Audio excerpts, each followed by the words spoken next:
Hi, everyone. I'm excited to say that we are doing part 2 with David Block, and we've been waiting for this for what seems like a while, just because we really want part 2. So I'm very excited to be Sounds here, David. You want to just give a little intro for maybe new people who may not have seen part 1? Yeah, my name is David Block. I live in Sweden, Gotland, and I'm a practitioner, a practical and use the left-hand path method. So I'm not only theorize about it, but I do the work. And I was first into Lurianic Kabbalah and alchemy, but the path led me to a little bit darker path, to the left-hand path. Can you explain what Lyrianic Kabbalah is? Yeah, there are different kinds of Kabbalah. You have uh, at least three traditions. Now it was quite long time ago since I studied, but I was into Lurian Kabbalah, and one Isaac Luria was very big in that method. Uh, it is group work, and it is the goal is to become one with the light or the creation or one with nature, and end reincarnation back. So you want to, the aim is to end the reincarnation circle. Because, right, because the reincarnation cycle is actually a part of the machine Yeah, and it isn't actually for our benefit. We can yeah, make it well, into our benefit yeah, because, exactly. this, but yeah. Exactly. So if I come to a little bit different conclusion, and it was a couple of things that I just didn't agree upon, and I was, but the left hand path sounded dark. I think all of us have gone through this, right? Where we start with more light, So why light. why did the left-hand path seem so dark to you? Uh, During that time, I think I was born in Sweden, and we are like materialists and atheists. Uh, Over here, very few are religious. Good, that's good and bad. But with an atheistic materialist point of view, all of this is very it's like far away from you, and it's take time to get used to that the forces exist to begin with. I was awake when I was a child, when I was very young, but then they forced me into the machine society, and I wasn't very happy about that. But then I was awakened again 20 years ago, and it was because of some conspiracy theories and stuff like that. But I understood that, well, only to talk about this stuff will not transform you. We will not, it will not save us just to have knowledge. It has to be something more. But the easiest way for me was to start with alchemy, because I started to study all religions again. And I came into the Taoist religion, and a woman said, if you want to go deeper into this, you should study alchemy. And I was like, alchemy? That I should give that a try. And then you end up there, and then you see the tree of life in the alchemical studies. Like, what is that about? And I started studying that, and I went into the Lurianic Kabbalah, and I studied that for 10 years. But I felt stuck after those 10 years, and I felt like maybe we have been fooled, and that the dark, we should go into our conscious part as well. I feel there is something missing. Very But good. Yeah. Yeah. So the dark, I think part of the programming of light versus dark is so that you don't seek all sides and you don't seek the dark within you, like you said, right? Because everything is within us. And that's what I find interesting about the Old Testament and the Bible, because in the Old Testament, I always remembered it was very Yahweh, right? Yahweh. mm, was exactly. very against people studying anything or utilizing their abilities. So it's like, if you're Mm. psychic, you can't, you're not allowed to use it. If you're a medium, you're not allowed to use it. You're not allowed to study astrology.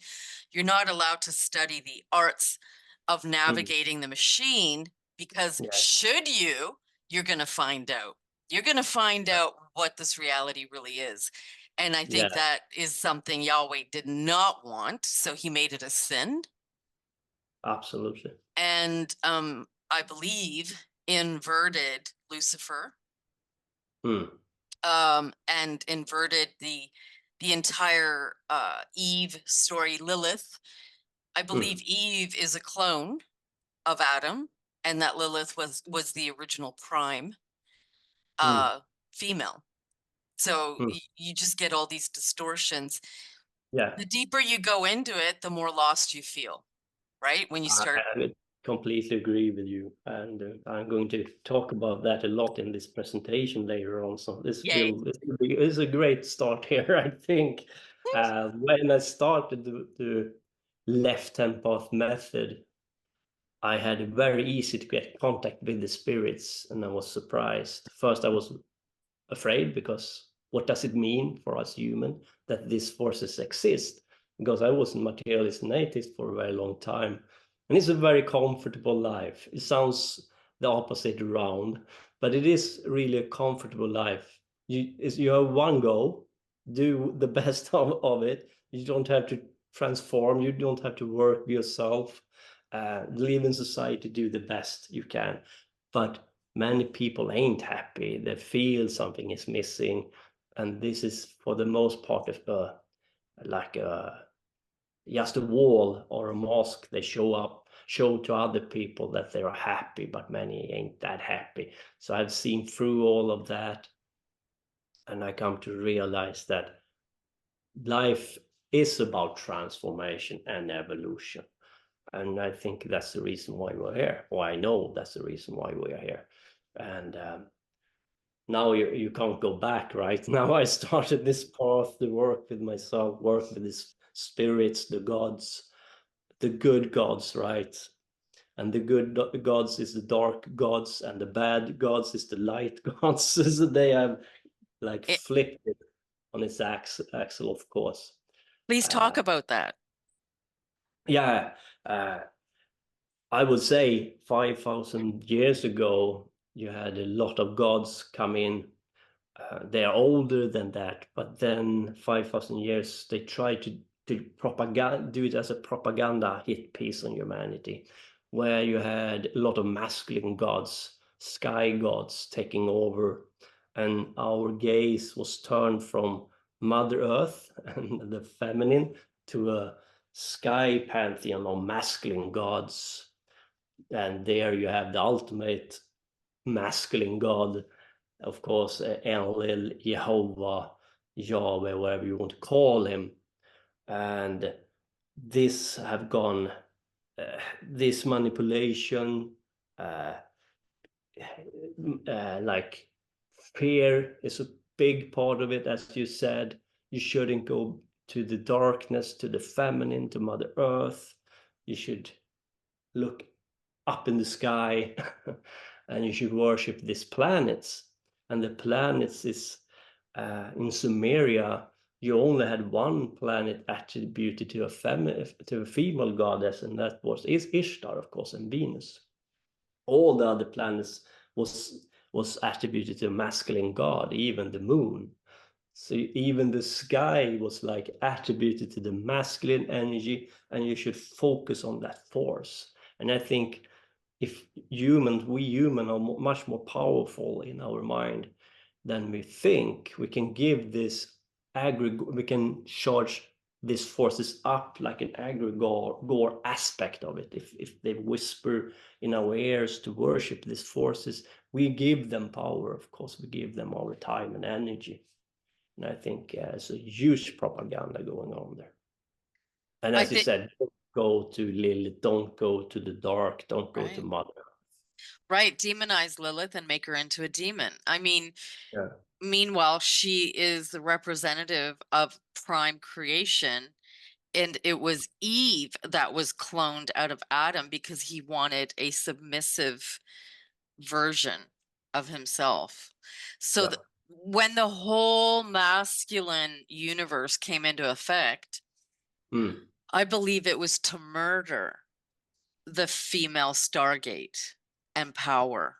It was to kill that off, subjugate it, and cut it off from its immense ability.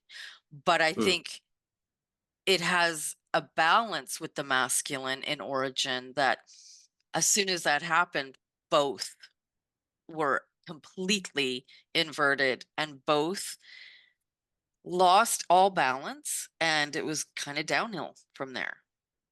But the Mm. fear, the terror seems to be around the woman, the female, the creator, the woman who can create, the woman Stargate, the fireblood.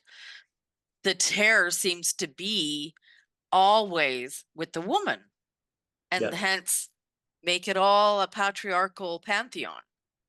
Yeah. I agree. Mm. And we had the Christian Gnostics, and they worshipped Sophia, and they viewed this planet as a prison planet, and it was bad, and you should end the reincarnation, and your soul was pure, and you should leave this prison. The aim was like, and if that's what you have in mind, that is what you get, kind of. But I think what happened as well was that they changed the name from Lilith to Sophia. I really think Lilith is Sophia, but they didn't want to call her Lilith because it seems dark. So they just changed the name of her, and they flipped it around and convoluted the real message here. That's the reason why I'm very skeptical towards anything 5,000 years and earlier, because it seems that they have distorted the real knowledge, the real esoteric core that existed during Atlantis and beyond, I would say. So who would you say are the negative dark gods that they inverted that are actually the light gods, and who are the light gods, and who are the dark gods that they made into the light gods? Yeah, there's you can watch, you can see the stars and the planets, how they have done this, and it's very cleverly done. We have Kingu, who was Tiamat's champion and did war against Marduk and the Anunnaki gods. And according to the Anunnaki gods, they fought these forces because they were chaos, and they should keep chaos at bay to protect us from it. Right? So they need it under wrap, and they had to create this matrix to shut these forces out from our conscious to protect ourselves from them. And Marduk had many names. Among them is Amun-Ra, for example, in Egypt. And many seems to believe that these gods are good, and they have bought into this paradigm. And Kingu, another name of Kingu is Belial. And you have Rudolf Steiner and the Theosophical Society. And some people today, they deem Belial as this evil technology in combination with esoteric lore. So you have him like the transhumanistic esoteric magician. But that's not what it is. Kingu Belial, he's more into transformation through awakening the dormant DNA within you. Therefore, he wants for you to work with yourself, with your own temple, with your body. So I don't really know where the technology come in. The technology is more attributed to the Anunnaki gods, for example. And you have Enki Marduk, who created the Tower of Babel. Enki is also Ptah in Egypt, and is attributed as the scientist and the magician. So it seems that they have, no, this aspect is better. We push on to something else to And what like, about the female gods? yeah. As I said, I think Lilith became Sophia for various reasons. And this Ishtar is a very interesting goddess because Ishtar is like a rebellious teenager and is born into Enlil line. That means Jehovah. And she's attributed witchcraft. So I wonder what they try to say is that she's and she had many names. And some of these names seems to be more in line with with the dark forces rather but when the Anunnaki light forces. So I think she's you can call a rebel teenage daughter. You don't really know where you have her. Mm-hmm.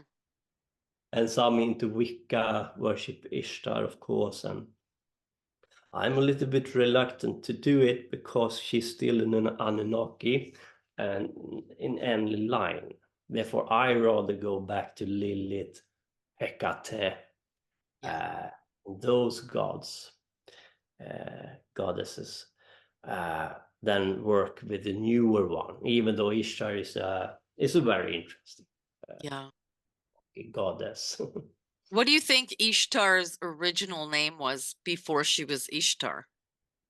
Yeah, I wonder if it is her oldest name or not. That's a very good question. But she has many names. Mhm. Start This is the problem. They change the names yeah, all the time exactly. throughout the centuries, throughout the um like whatever civilization it is, they change the name to suit the civilization, and Yeah. it's a way to hide it. Um but yeah, I agree with you that before the 5,000 years Mm, would have been when you would get actual real information. And that's mm, the whole purpose of why they had to burn down the Library of Alexandria. yeah. Any any caches in the world that were left of the original information, the scrolls, it just seemed like there were these disasters that happened to destroy it all. Fires, earthquakes, and it sank in the water, on and on. Mm, yeah. Yeah, I agree. And yeah, Ishtar is interesting in many ways. She was supposed to marry Marduk. So the idea was to merge two different Anunnaki lines, the Enlil line and the Enki line. And this is the origin story of Romeo and Juliet, isn't it name? Yeah. Yep. But it never came about. So they didn't make peace with these family lines. So it seems in the mythology and the stories, it seems to be a war or a conflict between this line. And there are different ideas what they want to do with humanity. But I still don't trust Enki line either. Some go to Enki line if they are esoteric left-hand path. I go further back than that, even that. And I, Enki is attributed to Sirius, for example. But it isn't technology aspect to Enki because he's the scientist and the magician. So it seems what they are saying, they will use technology to connect to Sirius again. Instead of Dagon, for example. Dagon is an older, great old one, and Dagon is also aimed at Sirius. His star is also Sirius, but Dagon doesn't have any technology attributed to him. It seems to be more if you worship Dagon or work with Dagon, he's saying that your body is your temple and you don't need technology to get in line with Sirius. As soon as this technology come about, I'm a little bit skeptical because that's exactly what you what you see in the esoteric so-called elite, that they use technology instead of their own spirit to go there. Where we can go, they can go, but they need technology instead. Why? Exactly. So why do you, okay, maybe let's get into why Sirius is the goal, and why Polaris stepped in terms of, I feel like Polaris has been a part of the inversion. Yeah, very good question. Yeah. For me, I aim at Sirius. Yeah, So I have a little bit similar aim as the esoteric elite. But as I said, I don't like the idea of using technology to do it. I think that's a very dangerous I thing. agree. And then you have to take a difference between Series A and Series B. It's about masculine, feminine, and so on. What do you want? What kind of a spiritual connection do you want to communicate with?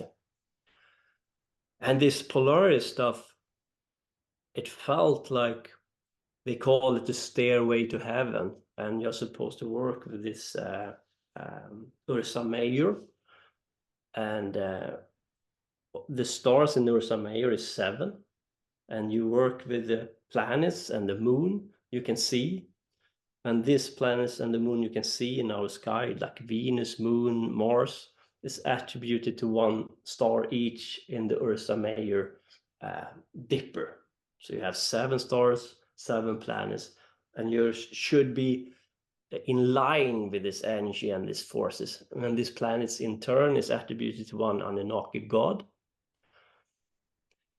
Can it be like instead of going the stairway of heaven, you give away your energy, soul force to the Polaris or these forces? Because I feel the right-hand path is very aimed at this stairway to heaven, and this Polaris go around the Dipper, the Ursa Major, go around this Polaris star. Yeah. And in Sweden, we call it Karlavagnen. It's a Karl's wagon or a man's wagon. And this man's wagon was feminine, lo and behold, from the beginning. But now it has become masculine. Why do they always take over this feminine that should be feminine and change it with the masculine force of control? I wonder if that gate is closed, or if it has become something else, like a soul harvest, spark, gold. They came here to mine gold, the Anunnaki gods. For me, mining gold means our gold, our energy, DNA. I don't believe for a second they came here to mine real gold, right? They're talking in symbology, of course. And in this wagon, it's a perfect symbol for mining gold. Right. Take it away. Yeah.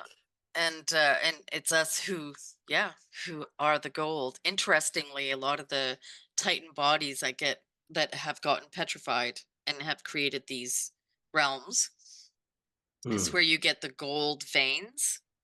It's from their bodies, because their bodies were filled with gold at one time. I believe we had more gold in our bodies.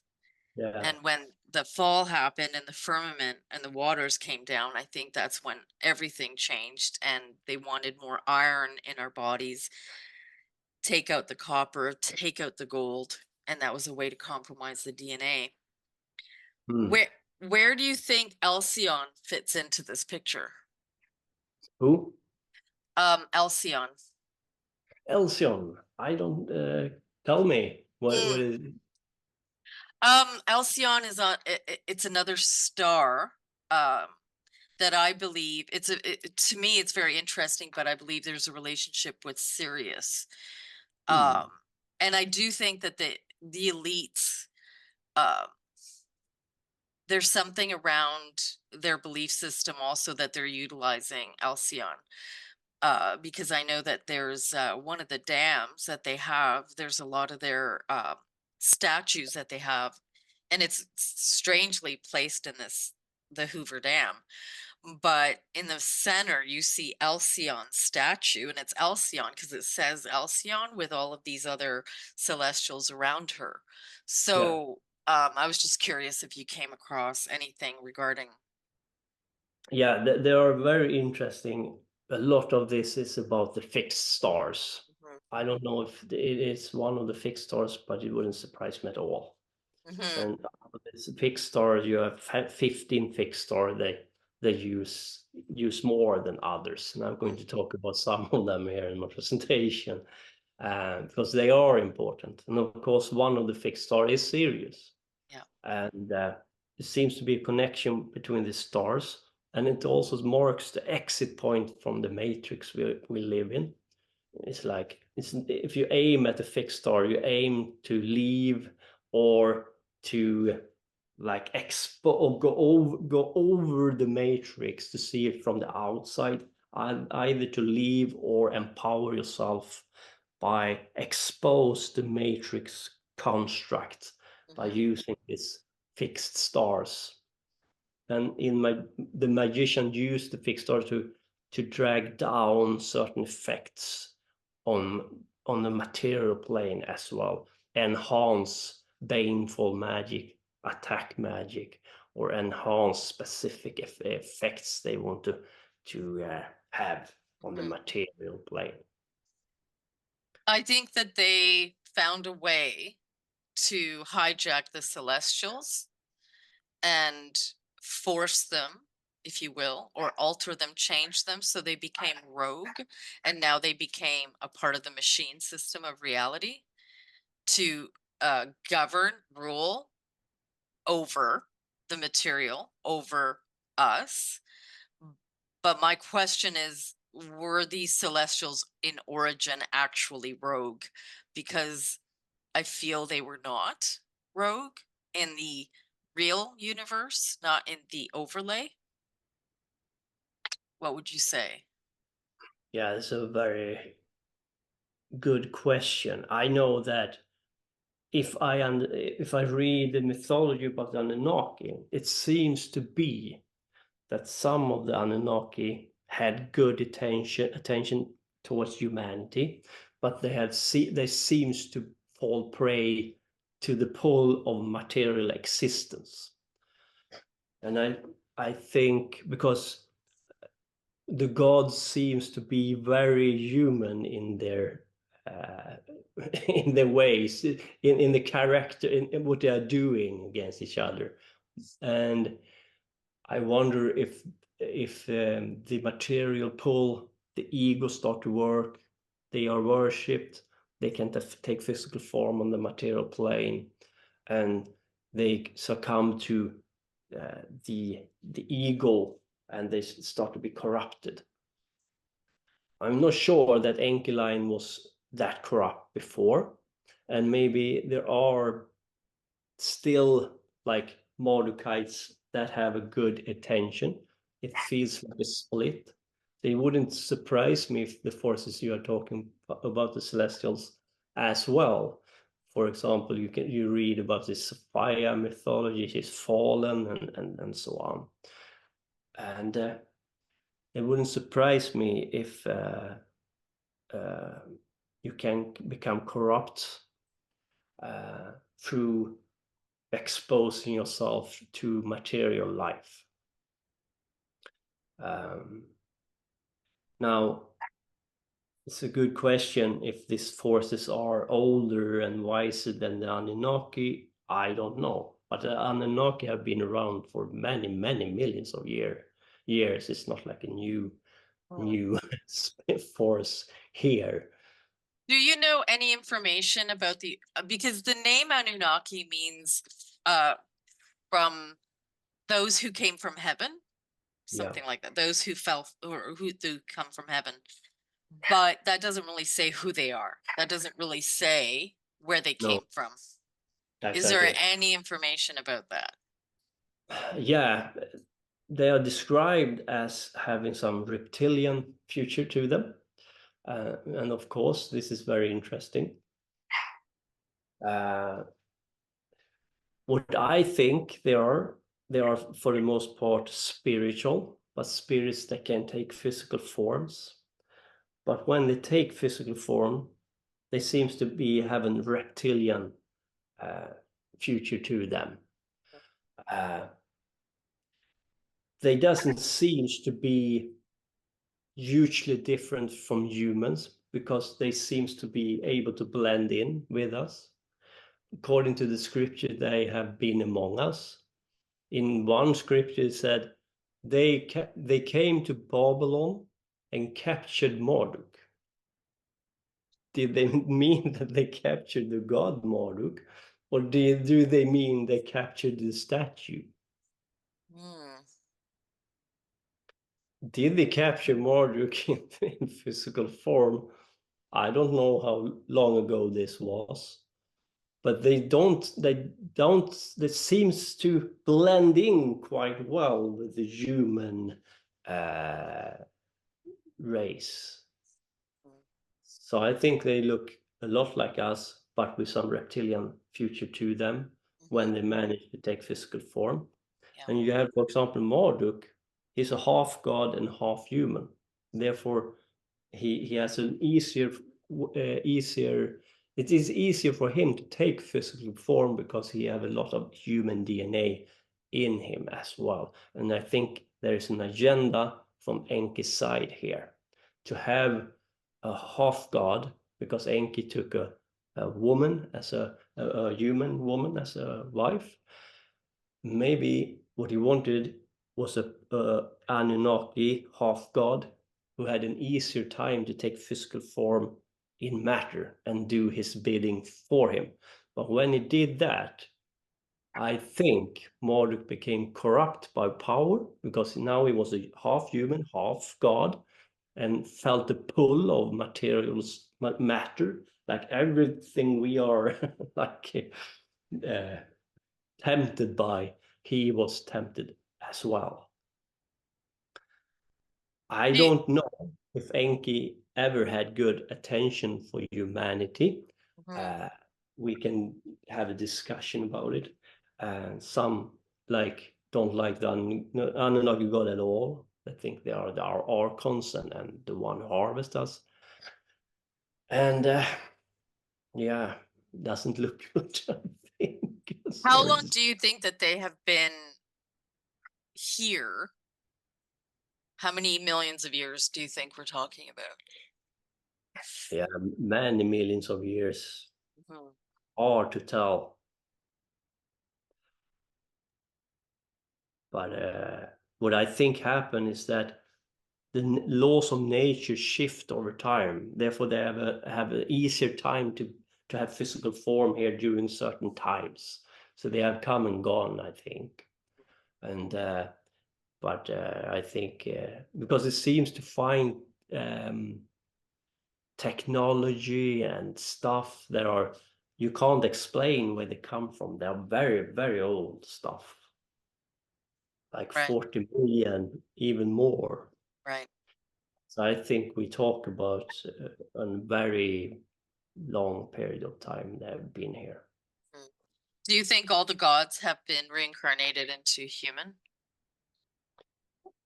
Or a human version, or what looks like a human version? Yeah, according to the text, they have. Even Anu have walked here among us during a time where the human race as we know it today wasn't around, kind of, I think. So we're talking about long time ago. But even Anu, according to this text, it says he walked among us. But then you had Enki and Enlil, and Enki and Enlil is his firstborn sons. And they seems to have physical form here on this material plane, not that long ago. And Marduk and their children, they walked among us according to the myth and the texts 4,000 years ago, and even 3,000 years ago. It wasn't that long. According to this text, they walked among us. And that's a very, yeah. Right. And it might be true if they almost look like us, they can walk among us and not be detected that easy. They have some reptilian feature to them, it says in the texts, but still not that different, I would say. Right. Where would you say that they have an origin point in Orion? Yeah, there is certain connection with Orion here. And we talked about this with the light become the dark and the dark become the light and so on. And I think this is the war against the ancient gods, the great old ones. Because if you notice, for example, Sirius was Dagon's star from the beginning and suddenly became Enki's star, taking over that star, that fixed star, very important star. What are they trying to tell us? You have our sun, you have Shamash, was an Anunnaki god, enlil line. Even the sun, right? Our sun is very important, but it was also attributed to Anunnaki god, enlil line, Shamash. And then it became Mithra in Persia. It become, but that's the star, right? But who is Mithra then? Is Mithra another name for Shamash, or who is Mithra? Is Mithra a good god, an ancient god? Some believe Mithra is Lucifer, Prometheus. I don't agree with that, but some believe that.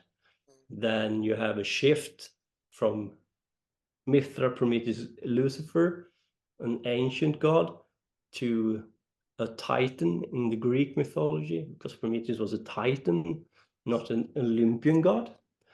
Changed to this Shamash, and Shamash is, you have to consider him as an Olympian god.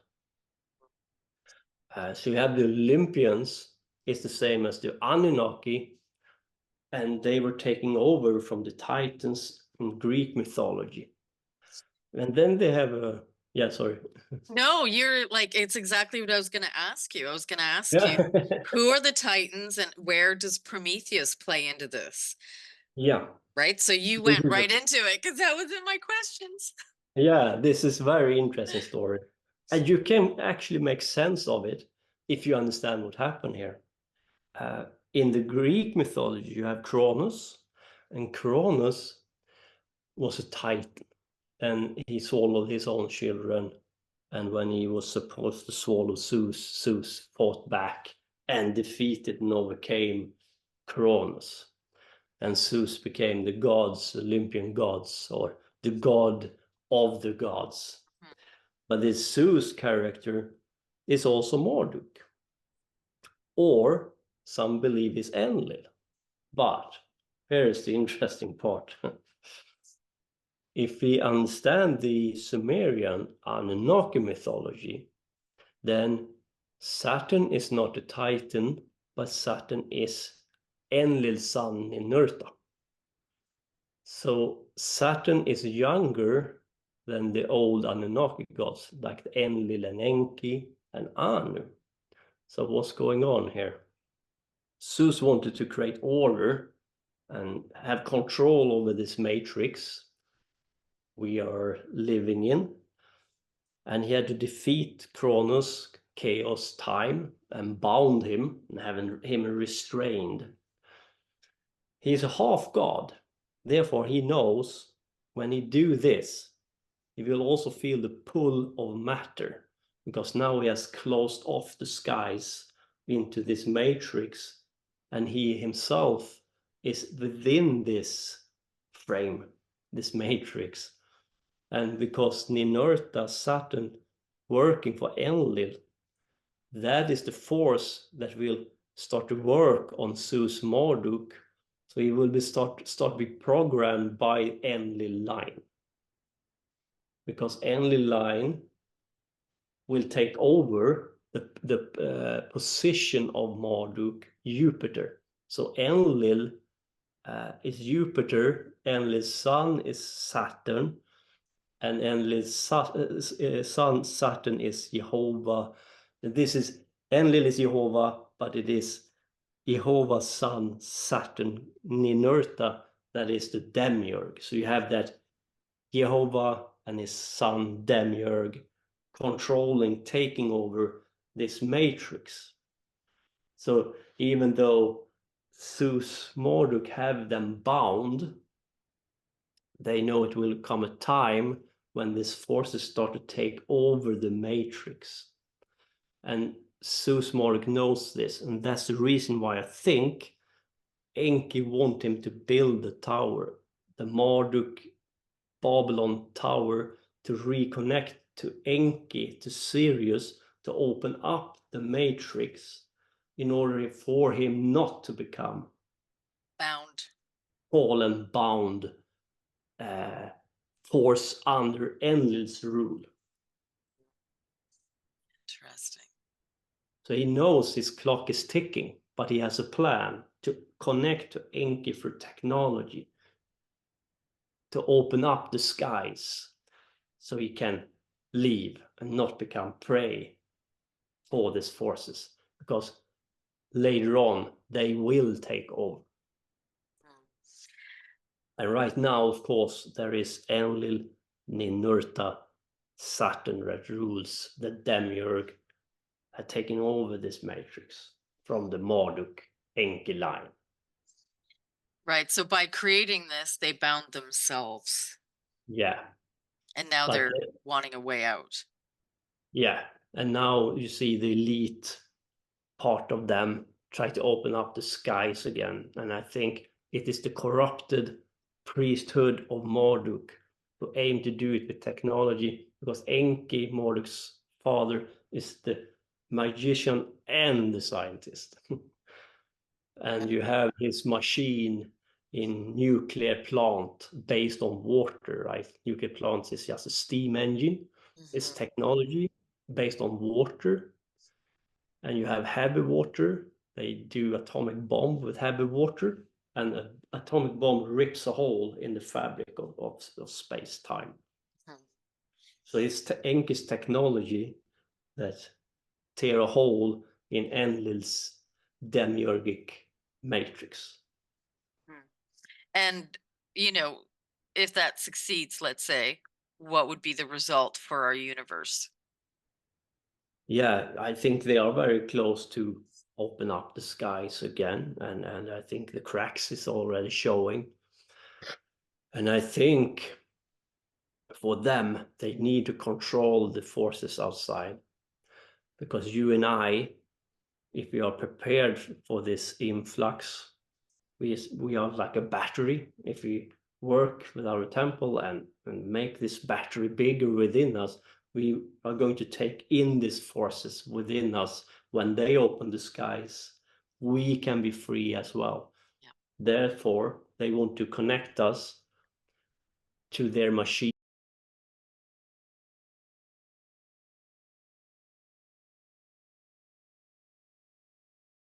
5G, make us to androids, where we lose the spark, where we lose the battery. We cannot charge it when the forces come in, because they open the skies. So it's a matter of time now. It's a war of time, really. We are in an apocalyptic end time scenario, not the like everything will go to smithereens, but a shift. Either we evolve or we devolve. That's the only choices we will have. Well, what if both things happen with the splitting of the cells, and you have a dimensional split that occurs where they will have what they want with these biobots in this cell, but we will be able to transfer out out of this whole system. Yeah. Yeah, and this is the thing. A lot of right-hand paths, they want to leave, of course. Mm, I don't want to leave. When this transition, when the new matrix come about, mm, it will be a huge shift. I think we need our memory intact. We need our power. We need the aim to go that we want to go there. If the aim, if the mind is focused to leave, then that's what you're going to do, because the elite open the skies again, and now they want you gone. They mm, want you to leave, because otherwise, why should they kill off 80% of humanity if they come back again? There's not mhm. any logic in that. But if they Right. open up the skies, get rid of 80% of humanity, and the ones who are left connected to an android high mind, Mm, then now they can open the skies, and we will not be able to take advantage of the forces or energy that will pour in into our matrix mhm. down here. So who are the ancient old gods that Yeah, are deemed as like the negative evil gods? Who who are they, and are they going to help? What are yeah, what's their plan? yeah. Um, in the Greek mythology, they were called the Titans, and Mhm, I call them the Watchers. Some of them. It's a mess. Here it is a very mess. The fallen angels is more like the Anunnaki. Now the Watchers came down here, so in a sense they were fallen, because when they saw the flood came, and it is only Jehovah who create this flood, right? He wants to drown us. Too much noise, too much humans, too much technology, too much humans who have the ability to soul travel and mess around there where they shouldn't be, like in the astral, the mental. No, we don't want you here. Enlil was pissed off. Now I let's drown this humanity in water. But water is, of course, not only water. Water is memory, it is language, it is nations, it is science. So when they drowned humanity, it shattered our DNA, took away our memory, took away the language we had before the previous matrix that was more based on form, sound, light. It wasn't easy to manipulate others. It was more straight to the point. Today we can use language to manipulate, lie, cheat, and we'll do whatever, twist everything around. But all that went missing. Our memory was wiped clean. For example, what happened between 10,000 BC and 5,000 BC is like no one knows. It's like a right. clean, it's like gone. Yep. We can find some ruins, but if we agree that you had this Atlantean period, then surely we should see some cool buildings, high advanced societies. But there is nothing. It's everything seems to be 12,500 BC. No, sorry, 10,000 BC or older. Mhm. Uh, Yeah. so it's like we started all over and humanity de-evolved. And Noah was a boatman, and Noah tried to take the memory of the previous matrix over to the new one in order for us to have the memory intact. But Noah failed. He took land. He failed with the mission. And because he failed, we had to start all over again. And when the boatman comes, the tower comes. And the tower is, of course, this elite technology. They try to do the same thing, but they use technology instead. So if you have an elite using the technology to bridge this matrix shift, and we failed, they will control us because we will not have any memory, We will not have any power. The DNA is shut down. Now it's very easy to control us and start all over. And what they want us to do from here on is to recreate their structure, their infrastructure again. And we have done that now. And now they don't need us anymore. And they want to open the skies. And they know that if we are ready for it, prepared for it, they can't control us anymore. Right. We have to work, of course. Nothing is given for free. But if enough of us work, prepare for the time that comes, and if we become a boatman, either a boatman himself or at least be on board, then we will overcome them. Then the game is over. Mm-hmm. And so the old gods before them, Yeah, the you ones have that the yeah, ones that they call the evil, right? That and they yeah, bound the Titans. yeah. They bound Prometheus. Yeah, exactly. For example, Prometheus was a Titan, and Zeus bound him on the Caucasus Mountain, chained him. And of course, Prometheus is Lucifer. So what's the point here? The point is that Zeus wanted to know what Prometheus knew. And Prometheus knew that Noah would fail. But Prometheus wanted to have a spark on board. And he gave the spark to Elio. Elio is Nama. Nama is Lilith's sister. And this spark is a DNA program that can unlock the 22 strands of DNA that is missing. It's like almost like a software, right? Mm-hmm. Bird, that's a spark. Because he saw that if Enlil get his way and if Noah fail, then we might never be able to rise up again. But with this spark and the idea that they had to upgrade the human body after this matrix shift because we were fractured. So here comes the idea with the Nephilim, and the Nephilim intermarried or took female wives, human wives, and they did a hybrid between the Nephilim and the Homo sapiens race in order for them to be able to hold the spark within them and to be able to ignite it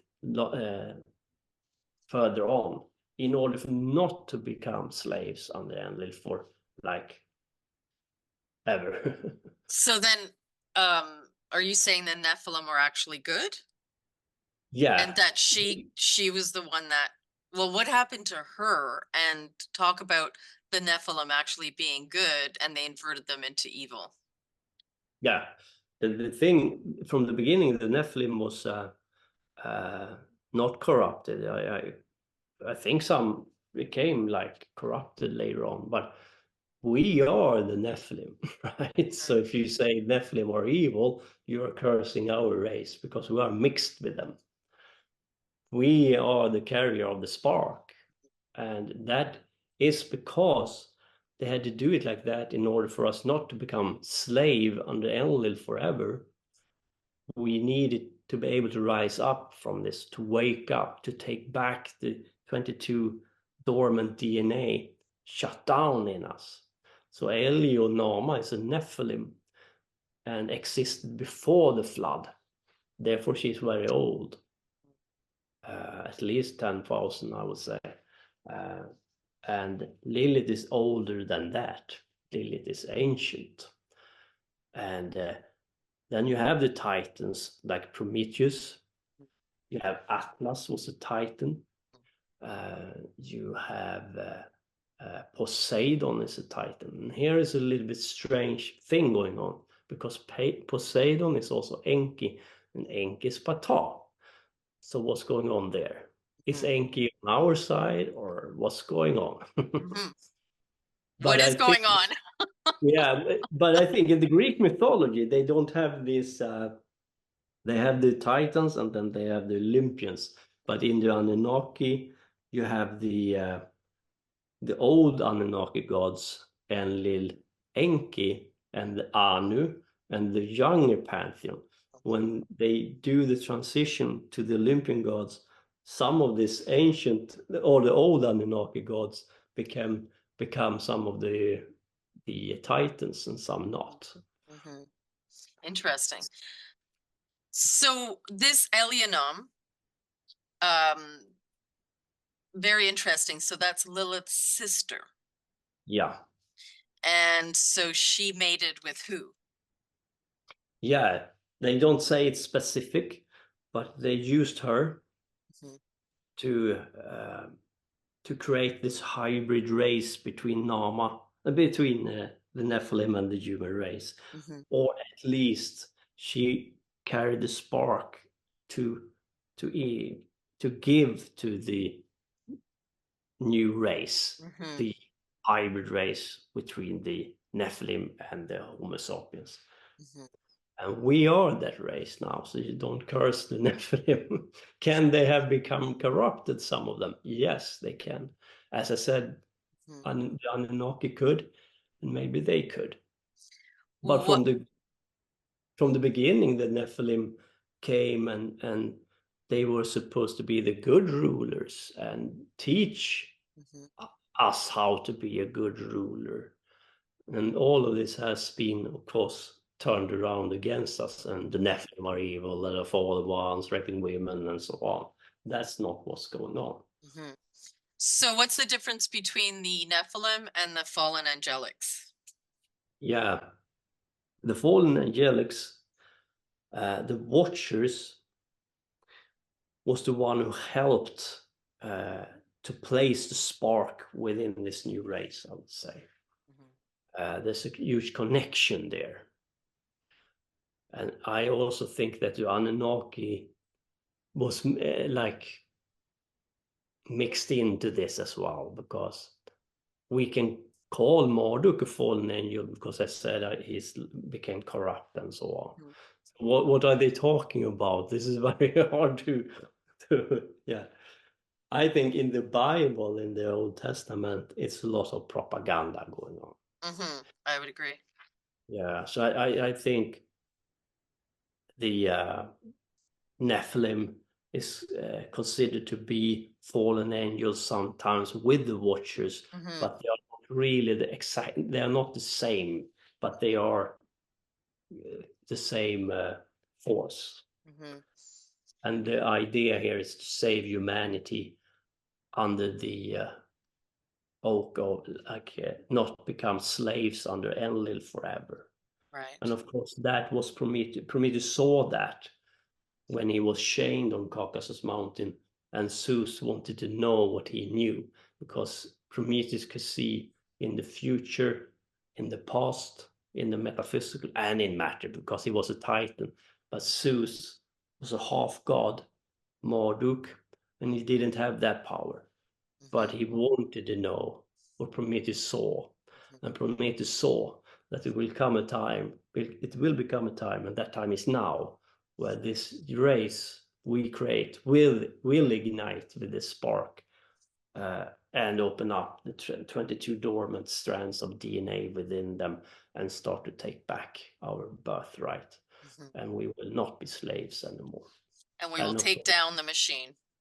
Yeah, and we will take down this machine. And of course, Zeus wanted to see and understand what he knew. So they used Prometheus, and this is people can't wrap their mind around this. The elite say, well, we worship Lucifer. No, they don't. They worship the bound part of Lucifer. And they can take out information and knowledge of Prometheus, Lucifer, about technology, because they don't have the spark, they don't have the soul we have, but they can use it for understand technology and like create more and more powerful technology. Now, if you think about it from Prometheus Lucifer perspective, then in order for us to be free, they are doing our bidding, the elite. Because when they open the skies, and Lucifer, Prometheus help us with the spark. It's more on our side. They use force to have some knowledge and use for Prometheus. That you don't treat a friend like that. Right, because they're using a counterfeit system Yeah, to try and access what we can access naturally because of what we are. exactly. So, yeah. They have Now, lost that. yeah. So Lucifer, although Lucifer, Prometheus will allow them to have the technology because that's the only way that they can think that they're getting it through that counterfeit system. In Yeah. actuality, yes, it's working for us because it's through that technology that the gates will open. Yeah. So that's very interesting. Where do you And think? Zeus wanted to understand that, but he. Right. Where do you think the relationship is between the Atlanteans and the Anunnaki? Yeah, Are they one and the same? Did the Anunnaki create Atlantis? Did they build it? Is this one and the same? that's a very good question. I think not the Atlantis was a long period of time, right? It wasn't to the in the end of the period it became two priest class. One was aimed at technology and the other was aimed at spiritual, that your body is your temple. You don't Lemuria? need them. Yeah, Lemuria was there as well, but I think Atlantis, the real heart of Atlantis is Antarctis. It is Atlantis under ice, and I think it's about water memory. It is under memory, a forgotten past, because ice is water. I think that's the reason why the elite are there. I think it was humans who started Atlantis. I don't like the idea that take away our ability. When we do the right, we can be very powerful. But I think Atlantis was infiltrated. Right. And I think it became a matter of technology versus spirit, like doing it through spirit. And we have the same struggle right now. We have gone full circle after the collapse. And according to the Theosophical Society, of course, Belial was this technology evil side. But it doesn't make any sense. That seems more like the Anunnaki. So I wonder if this is a propaganda hit piece to hide the fact that it was a part of Anunnaki family who was the technology driven part here. And therefore it would have been the Anunnaki who hijacked Atlantis. Yeah, I would say so. It seems so because you have Dagon, for example, in the series I was in talked about before, and Dagon doesn't talk about technology. Right. It's more like do it through your go into yourself. Then you have Enki, and he's also attributed to Sirius, but he's the scientist and the magician. So it sounds much more like Anunnaki when we talk about the technology side in Atlantis period, the end of it, that came out as the winner from this ordeal. I would say. Do you remember the Dogon in Africa who wrote in their caves all about the Sirius? Basically wrote it all. It's super ancient, way before we had any astronomers who could even know this.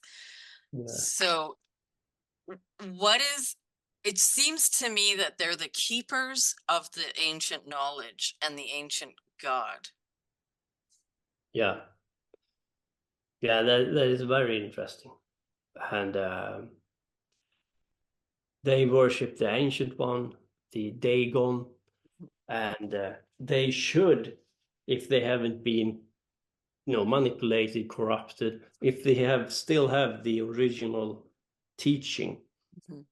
they sure have a very interesting part of history. Mm-hmm. And it would be very interesting to know what they know. Mm-hmm. Yeah. Yeah, because they haven't been wiped out. So somehow Exactly. they're preserved. True. Yeah. Yes. Mm-hmm. Uh, So and where do you see us going with the 22 strands that have been dormant? Where do you see us evolving when we're being hit with so much dirty technology to completely, absolutely render us incapacitated? yeah, this is this is a hard time we live in because of all this technology, and people get attacked and harassed by this, and it's very hard to focus on what you should do. People are very distracted, Mm-hmm. and yeah, I mean, I foresee these energy waves that are going to enter to help us. So even though that they're accessing or they're wanting to open the sky with technology, I see these new particles coming in that are working with us through our DNA and basically waking us up, waking the DNA. And so we're able to access more. hmm. I mean, do you see Yeah, anything like that? yeah, things are happening for Yeah. sure. More and more people wake up, more and more people see and feel these forces. Mm-hmm. I think it's easier for us to get in contact with the watchers, with the ancient gods than ever before. At least I feel it. Uh, and I think we are in an end time situation for sure. I think what you should do to work through this technology, you should have your temple set up and withdraw into your temple and start to work with yourself and go within. The only way to wake up, according to me, is to uh, I mean, there are different methods. Mm-hmm. Sure, you can aim to leave and go away. Maybe you can achieve what you are aimed to do. For me, I like to think that we have to go within into our unconscious, the darkness. We have to go back to the feminine, to Mother Earth, to the womb, Mm-hmm. where the light doesn't touch you because the light have been corrupted, manipulated, and aimed against you. I don't see anything true anymore in the light, if I'm going to be very rude. Mm-hmm. So I think what you should try to do is to go within, right? To work with the chakra, Kundalini awakening is very powerful. And with that, you will start to have more better cognitive abilities like memory, be able to focus more. And we need that badly because we are Right. getting poisoned with the food, with the water, energy, 5G, and all of that. And that I can promise you that if you do the right method, go within, have a good temple set up where you can work with these forces, because sometimes we don't see how the journey should start. But if you put just one foot into the darkness, to your temple, to the womb, Mm-hmm. to go back, you are on your way. So Really. when you say set up a temple, what do you mean by set up a temple? And when you're setting up a temple, even when you're dealing with these old ancient gods that are before the techno gods, isn't that also a part of the demiurge? Isn't that also a part of the matrix? Isn't that also a part of the archetype prison containment system?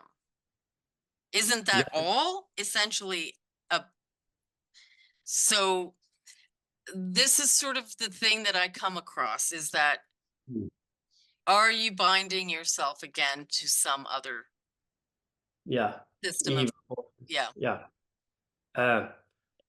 Some of our ancient god became trapped in different moons, Mhm, even here with us.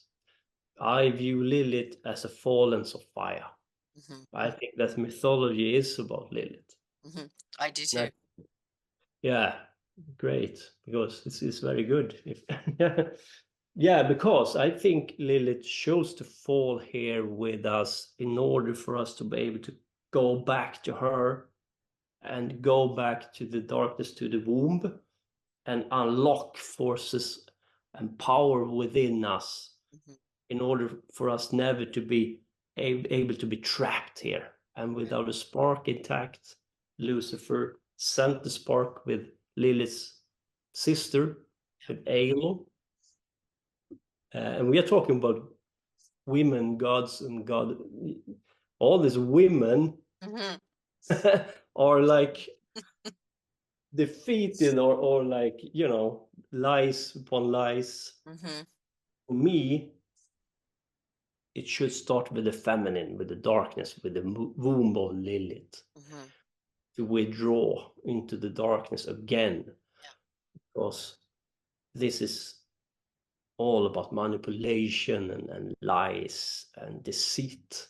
Mhm, I'm not meaning that the masculine is bad. We need that as well. mhm, But the start is to go back to the feminine, to the darkness. And to start with Lilith is important. If you go to the Qliphothic tree, then Lilith is the first goddess you should work with. mhm, And we have more ancient gods on our side, like Azazel. mhm, And Azazel has stated that I am trapped within one of Saturn's moons, Mimas. Now, Mimas is an artificial moon, and we can view these gods and goddesses as plasma, and it is intelligent plasma. And this is like uh, when the thunderstorm charge up the clouds, that's right. plasma. But this is old, ancient plasma, intelligent life forms. But if you have an artificial moon like Mimas, you Mhm, can higher up the gravity in Mimas to draw this plasma towards it, and then it won't be able to leave because the gravity is too powerful. And if mhm, you remember in the Greek mythology, where Saturn Kronos ate his own children, was it plasma he was chewing up, like draw that plasma mhm. towards him to yeah, You know what? charge. Right. So I'm going to show something. I often take pictures of the stars and the planets. I do that often. So we're talking about plasma, right? And a lot of the time, because I think what we've been programmed to believe the celestials are, the stars are, it's just a lot of the interface for this limited reality. But I think it's more about what you're talking. So, hang on a sec. I'm just going to take the backdrop off so you can see this is what I'm talking about, Yeah, exactly. right? And so that's why isn't it focusing? It's not focusing. Beautiful. So when I take these pictures, I don't know why my phone is able to go so close into it, but essentially these celestials are alive. Like Yeah, I can't tell you how many times I have faces yeah, in yeah, these, you know? absolutely. Yeah. I agree. And then some people believe it's UFOs, but it's flickering, it's moving around. Yeah. That's like angels, celestials, gods. Mm-hmm. The sun is plasma, it's not a fireball in the sky, and therefore people are worshipping our sun as sun worshipping because it's plasma, Mm-hmm. it's an intelligent life form Right. in a I way. love it. That's beautiful. Now, do you think Lilith, well, two things. I believe Lilith manifested in human form throughout all of this time that she's come in and out. I don't know what you have to say about that, but I truly believe that it's not just kept, she's not just kept in some like dimensional No. plasmic state. No, I Um, see it. and what do you think that the characteristics, the physical, some of the physical and metaphysical characteristics of the Nephilim are in us? Because you often hear archaeological discoveries where they have discovered these, what they call Nephilim, and they have 6 toes, 6 Yeah. fingers, double rows of teeth. You know, are they actually the Nephilim that they're discovering, or is this something different? Are, you know, if we are Nephilim, what characteristics and traits do we have being Nephilim versus the Watchers? I know this is all a lot of questions, so maybe you can talk about Lilith manifesting, reincarnating, if you will, and then the other stuff. Yeah. The Nephilim, they said they were great in stature and size, but that's not necessarily true. Some of they were, but they were mighty men of renown. They were more mighty in psychic power. They were big in intuitivity, the spiritual science, the esoteric science, the method. They have had abilities Mhm, like soul travel and so on. They were mighty men. mhm, And you can see that in us, especially during this time around. And mhm, of course, because we have internet, now we can connect. So now we meet each other who have these abilities. But you can see these abilities in us. mhm, And in the lot of like art from Sumeria, you have this big bearded man holding a lion and so mhm. on. Right. Right? So you think he's a huge man, but that's not what they tell you. What's going on here? He is mighty in mind, therefore he can overcome the lion's strength because he's mightier than the lion's strength mentally. Mhm, Therefore, he can hold the lion because he's mentally very powerful, even more powerful than the lion is in strength. And the lion has teeth and claws. mhm. Still, he can hold him like a pussycat. He's like Right. mentally a mental giant. Mhm, And now we can understand what the book of Daniel is all about, because Daniel's thrown out into a pit with lions and he could mentally overcome the lions because he was an esoteric master mhm. who could manipulate them and they didn't tear him apart. Right. And you can see the strength in some of us. Some of us have much easier to have result when we do method. We are born with abilities to feel energy, to be able to leave our body, to some people are more gifted than others, let's Mhm. say. Right. Now, I think most people can learn, but some are more skilled and have an easier time to learn it. Mhm, And this Nephilim race who intermarried with us, of course, we intermarried in turn with other uh, races, of mhm. course. Right. But I think, and this is like you shouldn't talk about it for some reason, but I think you can see there are huge difference between people and people, and between different races of people. For example, the white race, they like to travel, and when they travel with the boat, like the Vikings, they came to America, called it the Vineland. They tried to get hold of the land and have a colony. They didn't go back and forget about it. They wanted to be there to get hold of the land. They were explorers and was expanded. If you view the black race, they don't travel around and try to get hold of colonies and so on.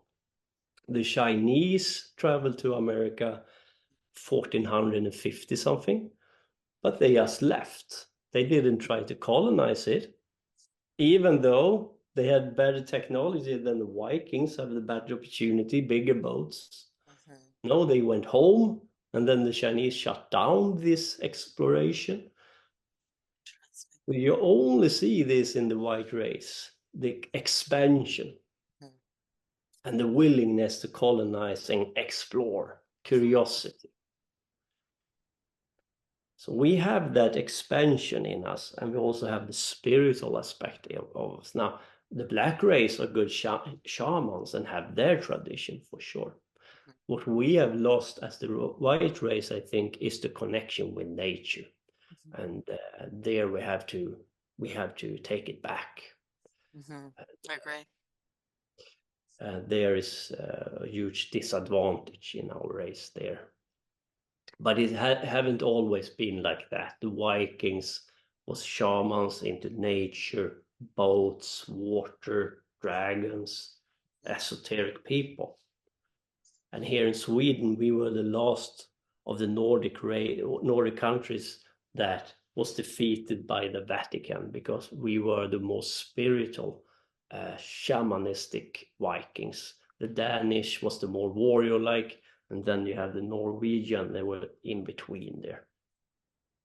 But finally, of course, because Vatican is, of course, this demiurgic, like company banking system, it was a matter of time, right?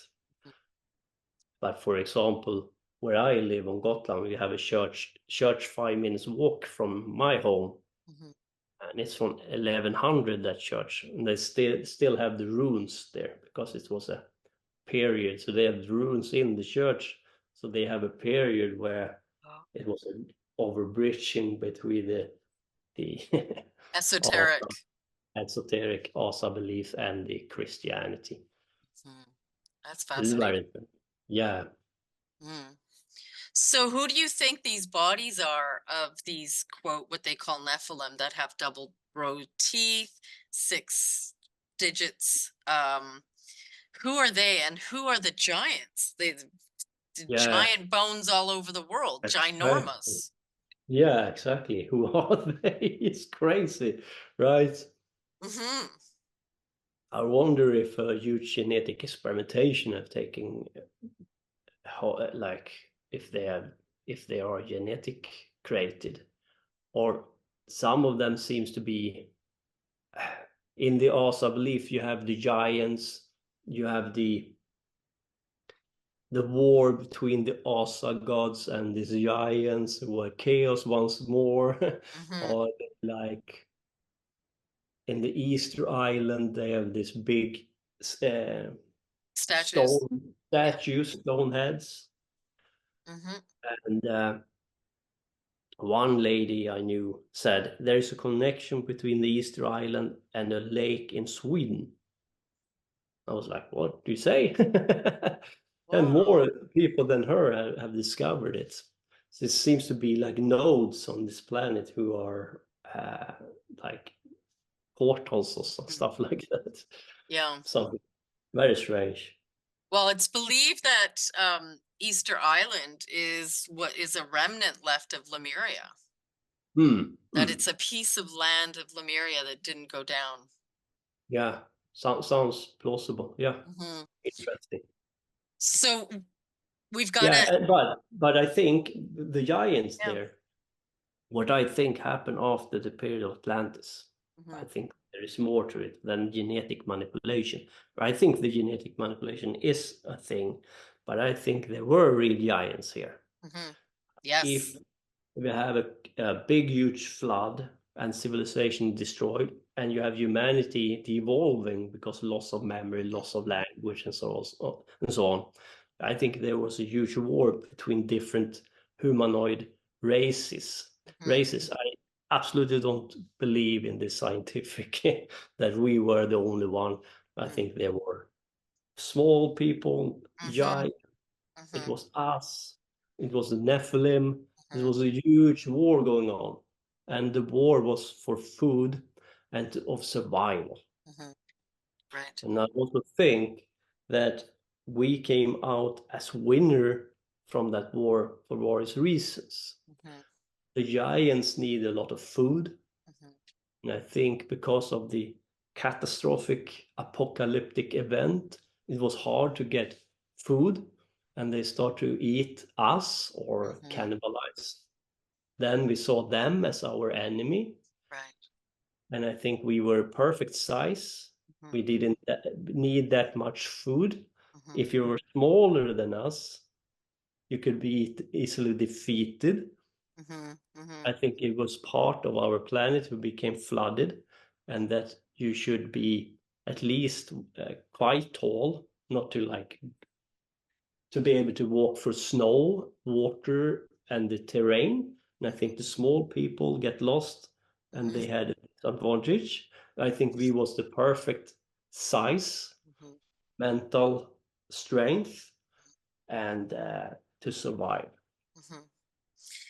The linear timeline to me is just ridiculous. I'll just say Yes. that. So when Yeah. I think of the Neanderthal and the Cro-Magnon and the Denisovan Hmm. and those species, where do they fit in to this all? Yeah. Exactly. I There's so many things here. First off, if a modern human, would be born and raised in the woods with no connection to society, that human wouldn't be able to speak. Mhm. It would be very primitive. So even in our race, you can have very primitive, like Yeah. animal, like humans, Mhm. and all the way to people like living in big cities, uh, doing art, working with esoteric and transform. So you have a huge difference within our race. Mhm. I think, and even today we have people living in jungles we haven't met. Right. I think we lived along at the same time with a lot of these races, but it Mhm. doesn't mean that we evolved from them or they like. It's much more complicated. Right. And I think they try to take out the humanoid races that don't fit their narrative. Mhm. For example, the elongated skulls, where do they fit into this? Right. Exactly. It's like gone. They try to explain there, well, they've deformed their head because they want to see strange, all the nonsense they try to pull in front of our eyes. Mhm. They really don't want us to understand our real history. Mhm. Yeah. And a lot of things was going on after like 10,000 BC. Yeah. And during this 10,000 BC, 5,000 BC, it's like a huge gap of time. The memory is gone. Mhm. We don't know what happened. And I think a lot of struggle of survival of the fittest was going on because our environment had become very hostile. And I think we had the perfect height, perfect mental capacity, but it was a struggle because Yeah. we had devolved after the flood, memory loss, and Right. all of that. We had to pick us up. Mhm. Then the war for resources, Mhm. food, and so on, during a period that we were devolving, became a very big threat against the human race, and it was a huge struggle. And I think it was a period of chaos, and Well, and I think in that period there was experimentation being done.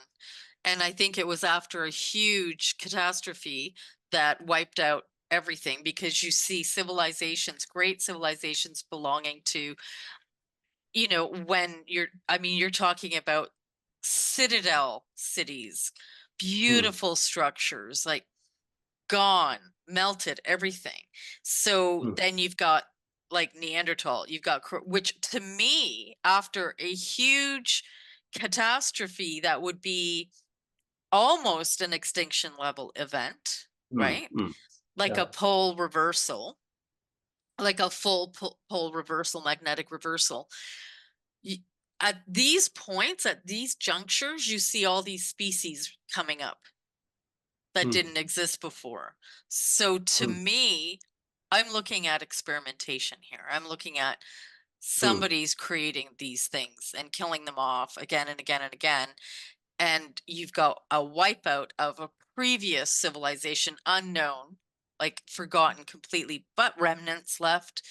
The bottom of the ocean is littered with this, which Google Earth has, Yeah, you know, exactly. completely blotted out, because you used to be able to see more of this years ago. Yeah. So I see so much tampering here, so much genetic augmentation and experimentation with these new species and wiping out the old ones. Yeah. To me, this past 12,500 years is like the last, like you say, devolved version, Yeah. which thankfully we had that strand that was kept in us. Yeah.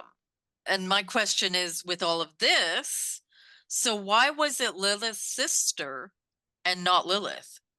Yeah. Why did the strand come from Lilith's sister? Yeah. The strand was there in us, but it was shut down. But in order for us to have access to it again, they need to give us the spark to like Wake it up. to wake it up.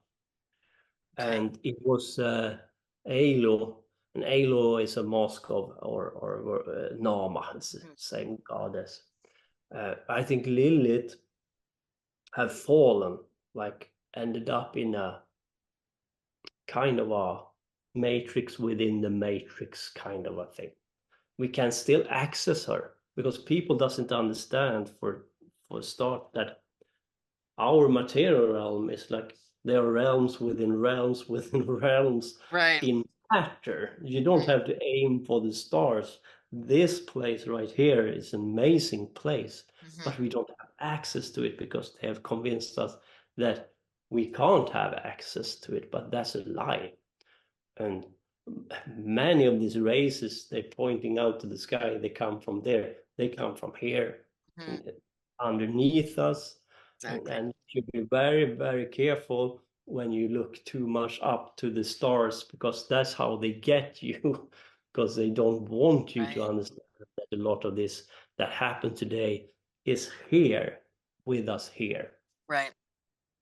And I agree with you, because the tower during the collapse of Atlantis was successful. Therefore, you had an elite who still have the knowledge intact from previous matrix. What they don't have was that the technology was fractured and destroyed.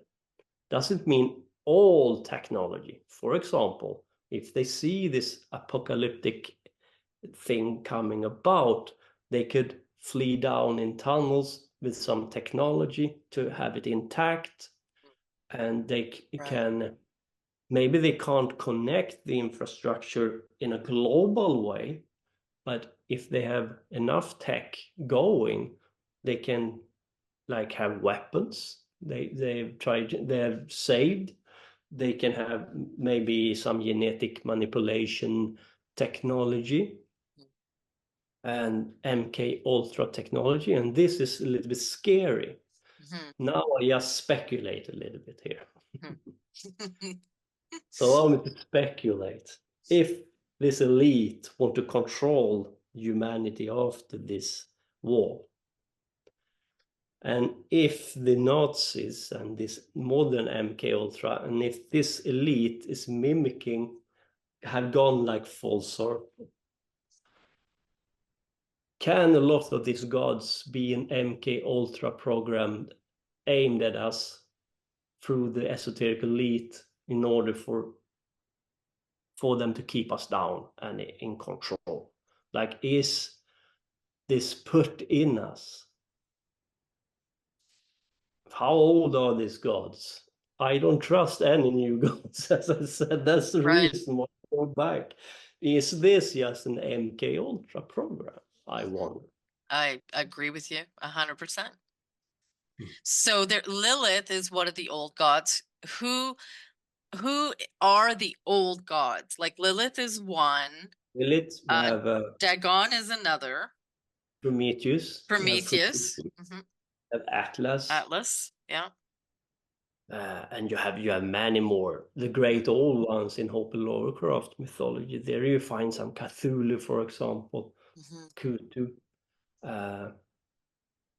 So this is of course like a family of gods. It's not like one god. You have Belial one, and Belial's old name is Kingu, and you have Tiamat, and Kingu was the champion of Tiamat, of course. So you have a lot of feminine dark force here. You have the masculine gods working for the feminine. You see, they're twisted around. Right. Everything is turned upside down. And I go back to these titans, ancient gods, the great old ones, because I'm not sure. Maybe the rest of them are like an MK Ultra program. For example, if you have this technology, if the elite manage to have this technology intact after the fall of Atlantis, and if our mind is very powerful and we can create an egregore, if we focus on it enough for people to focus on this, and you have a plasma, you have the plasma behind Mars, for example. And then you say you should worship Nergal, who is Mars. You put this MK Ultra programming in a lot of people. They start to charge up this plasma with their own thought pattern, and make the egregore just builds up like a huge, Exactly. God. And then it becomes a god. Yeah, and then it becomes a god. Like Yahweh. Giving away all our power. We have created our own prison. We have created the archons through an MK Ultra whispering program in our ear. Exactly. And I have to ask, is it what's going on? Because that would explain a lot of things. I think that's exactly. I think that's the parasite logi, the parasitic infecting agency of the interface system here. I absolutely would agree with you. So if we are the Nephilim with the spark originally of Lilith and her sister of the prime creator, who are the elite and what are they? Yeah. Because they don't have this. So who are they? Yeah. This began long time ago, and the war was between the Anunnaki gods, the Enlil faction and the Enki faction. And the Enlil faction won this war. And in this Enlil faction, you will find Inerta Saturn. And Zeus became fall under Enlil and Inerta and become this fallen angel, whatever you want to call him. That's the reason why Agent Smith in the movie Matrix says, I got to get out of here. I need the key. I can't stand this zoo. Because he was trapped here with us, right? Right. Yep. And the elite came from Babylon, Sumeria, worshipping Ninurta and Enlil. So you have a priest class, an esoteric priest class, dedicated to different gods in the Anunnaki pantheon. But this priest class was very successful to infiltrate the Mardukites in Babylon. They destroyed the temple, the Tower of Babel, aimed at open up the matrix in order for Marduk not to fall prey to these forces and open up to his father Enki, Sirius. And we can see this in Freemasonry. They have the Sirius and they have the temple, and they are the modern Mardukites in its core. Right? Now, Marduk priest class became infiltrated by Ninurta, Saturn, and Enlil. And later on, you had an elite that started to worship Saturn. And you have this black cube, because the black cube is a symbol of Saturn. They worship the demiurge. Now, they say that the demiurge is the god over matter. So we worship the god in this material reality. Because we have lost our spark. We can't go back to source. And if we can't go back to source, or if we can't use our spark to transform, then let's worship the god of this material realm. And that's the demiurge, that's Ninurta, that is Enlil. And that's the reason why you see black cubes. That's Everywhere. the reason everywhere. And if you're a very dedicated priest class of Ninurta, you give up your soul, you sacrifice a soul to Ninurta. And then Ninurta, Saturn, bounds you to that current. And through that process, they get the gnosis of Ninurta. That means more power in matter, because Ninurta, Saturn is about matter, time, schedules, hierarchy, restraint, to hold back. You have the Kaaba in Mecca, where they run around this cube. They like to dress the women in black, have total control over them. That's the ultimate form of this derailed, out of control archontic force, I would say. So would you say that's Satan? In a way, yes. If you have the tarot deck, you have, for example, the card number 15 is the devil, and that card is also attributed to Saturn and matter. So there is a connection there. Right. I used to say they worship the demiurge, the god of matter, because they can't transcend. They have lost the spark. This is the only game they can play. So why not become God in matter and control everything? And what god would they worship if they want control over everything here? Ninurta, Saturn, of course. Right. Makes sense. Yeah, that's the god they go to. And this banking family comes from there as well. And banking and money, control, keep us busy, working for the machine. We are supposed to work and die, wait for Jesus or wait for wherever, or we are only animals in a zoo and do the best of it, work for us, and then you die. That kind of a attitude.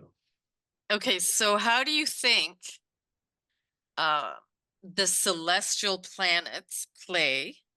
Because they're each taking a role in how the machine works, how the simulacrum functions here.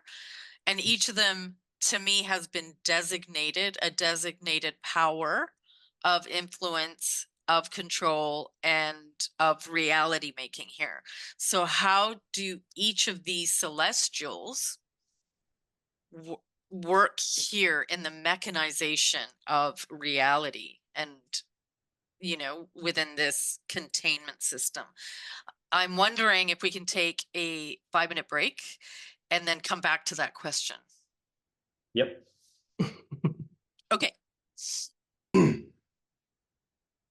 So with the celestial planets that are bound and forced to do the mechanizations of this containment system, what would you say about each of them, like Mars, Jupiter, Saturn, Uranus, Neptune,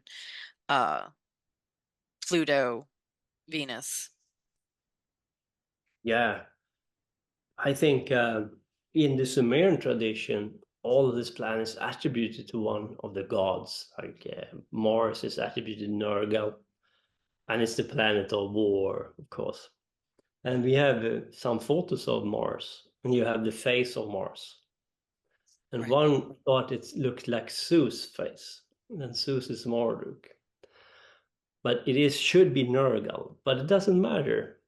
And what I think this planet is all about is they are archons because we have given them this attribute and our worship and a name of an Anunnaki god, and then our focus, we start to focus on them and give them power. We charge them up, I think.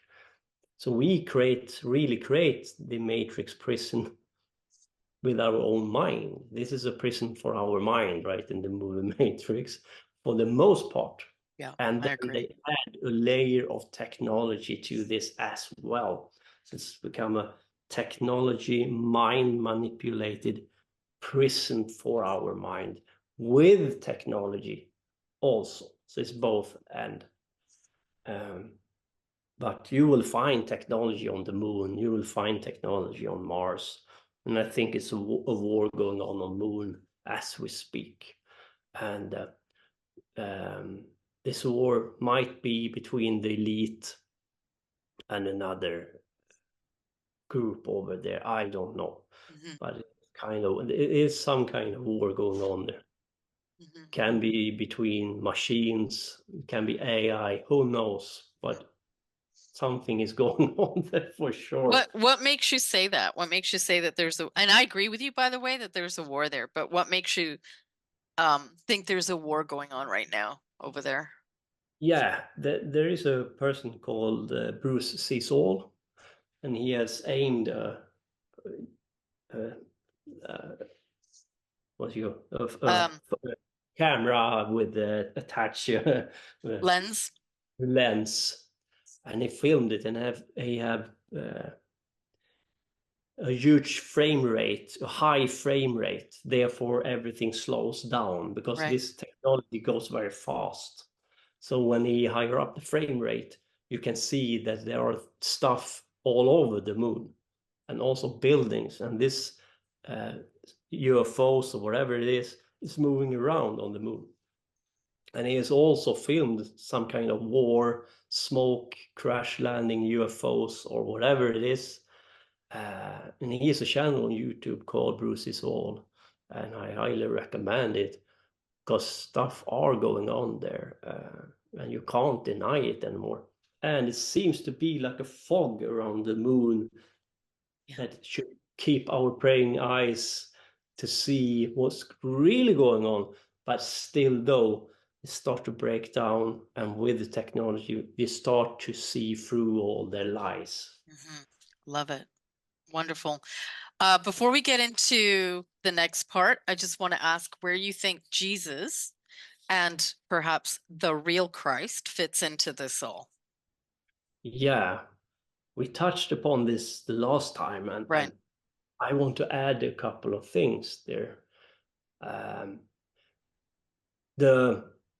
I think there is a real powerful story behind that. I don't agree with some left-hand path practitioners who like hate it because it's about Jesus and so on. I think the character Jesus is based on 3 different characters. Now, it sounds boring, but it ain't. Because we know that an esoteric master, a real practitioner, can do a lot if we wake up.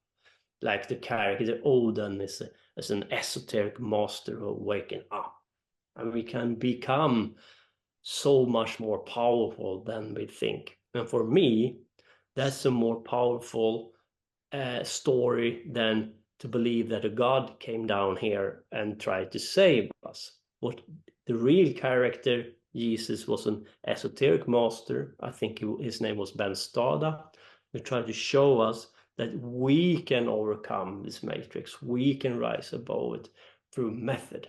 You can do what I can do with method. So I really believe he existed, but they, as always, they take it, distort it, and turn it around against us. And they love to do that, and always do it like that. So this wouldn't be any Right. Well, what better way to neutralize an entire population but have them believe that they can be saved and they don't need to do anything at all? Exactly. That's the perfect plan. Yeah. Then they have you. They got you. Exactly. And brilliant. Very interesting character was taken hostage by the Romans, and it was a Jew called Josephus. And Josephus is the one who writes the history. And he was caught like 67 after Christ. And this person was started working with the Roman and the Vespasian emperors. The new emperor who took over after the Claudians and that dynasty. And he worked for them. And funny enough, he's writing the history, and the Gospels was written between 70 kind of and 120. Who did it? Who did these Gospels? For propaganda purpose for the Romans to neutralize the Jewish people who wait for the warrior Messiah. Now, it happens zero, but wouldn't it be perfect plan to just shift the timeline or to take back the timeline to say, this has already happened, your Jesus have already been here, you crucified him, he will never come, your warrior Messiah will not come. You see, now you should peace with Rome, don't wait for this warrior.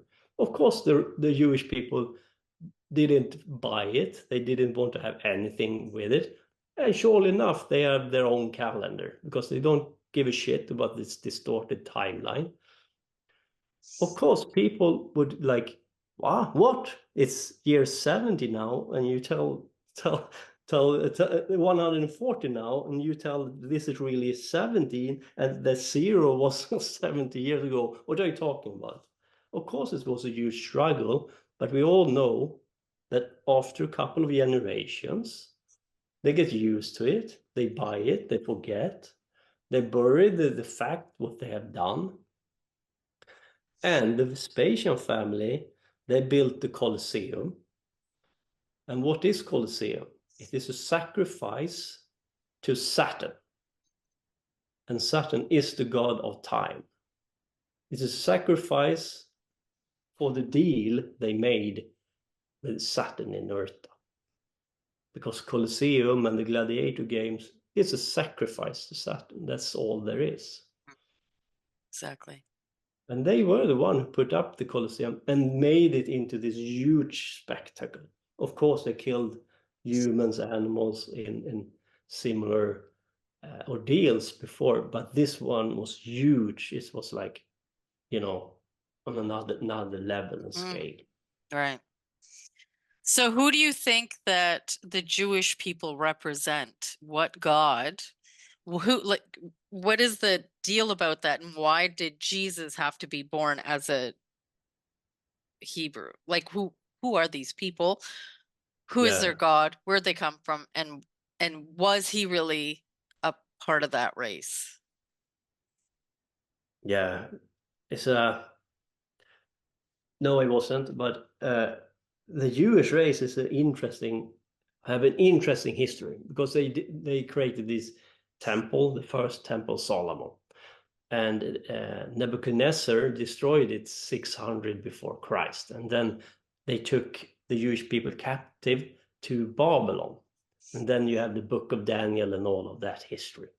Now, if you notice, this period of history in Babylon was very interesting, because you had this Nebuchadnezzar, and he was a Mordecaiite revival renaissance in Babylon's history. He tried to take back Marduk as the main patron god of Babylon. And exactly during this time, you have the Jewish people captive there as well. Why? What's going on here? Mm-hmm. They try to take in the Jewish people on board to become Marduk worshippers. And there you have it in the book of Daniel. You have this competition between Enlil, Jehovah, and Marduk, because they are from different lines. Mm-hmm. And in the end of their captivity, the Jewish people learned the art of banking through the Mordecaiite priest class, who give Cyrus the Great money, because the Marduk priest class have been defrosted and have been taken away the power after Nebuchadnezzar's death. Now they worship Nana Sin, and this Cyrus the Great come, and he sends them cuneiform tablet and says that I am a humble servant of Marduk, and the Mordecaiite priest class like, yes, now we can get our power back. Who will they back up with their gold and pay for the army? Of course they will back up Cyrus the Great, pay for his army, pay for his everything he need for this war. And of course they open up the port, the gates of Babylon when he came. He didn't have to. It says in the Bible it was weak, and the structure weakened and all of that nonsense. No, the Marduk priest class let him in to get rid of the other priest class who have taken over after Nebuchadnezzar's death, because they wanted the power back, of course, under a Mardukite ruler. Because after Nebuchadnezzar, and Nebuchadnezzar's son took over, he was a worshipper of Nana Sin, Nana Sin, I would say. Saturn. So they have lost another Anunnaki god. Mm-hmm. Nana Sin was the moon.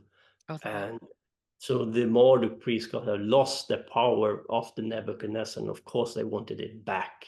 Mm-hmm. So of course they backed up Cyrus the Great with gold and money. And the Jewish people was there and learned this art. Mm-hmm. And then they wanted to recreate the Tower of Babylon, but they didn't succeed to create it in Sumer or in Persia. But they backed up the Jewish people and built the new Tower of Babel in Jerusalem, called the Second Temple of Solomon. And that temple was called Zerubbabel. And Zerubbabel means from Babylon, right?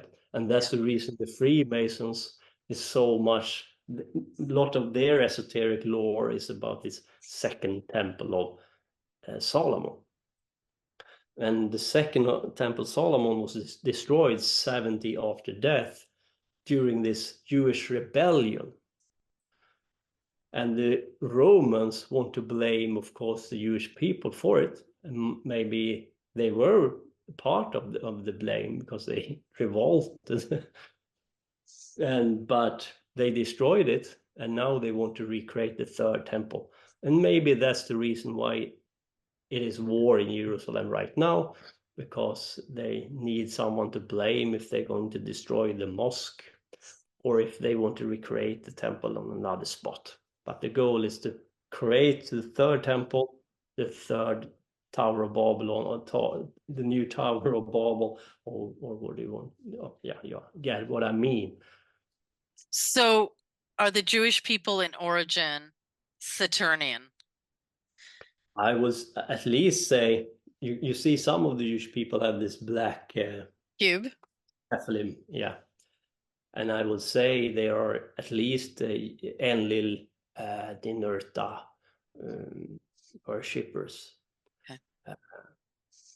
Right. And then you have a faction of them who are Kabbalists, and the Kabbalist is like, no, we want to go back to source, and they don't like worship any of the Anunnaki gods. So they are like fractured. Interesting. And not all Jewish people are like evil, but it's always, you have maybe 10% of them who came from Babylon, learn the art of banking, become this part of this scheme. Okay. Brilliant. Well, are we ready for the next part of the reveal? Yeah.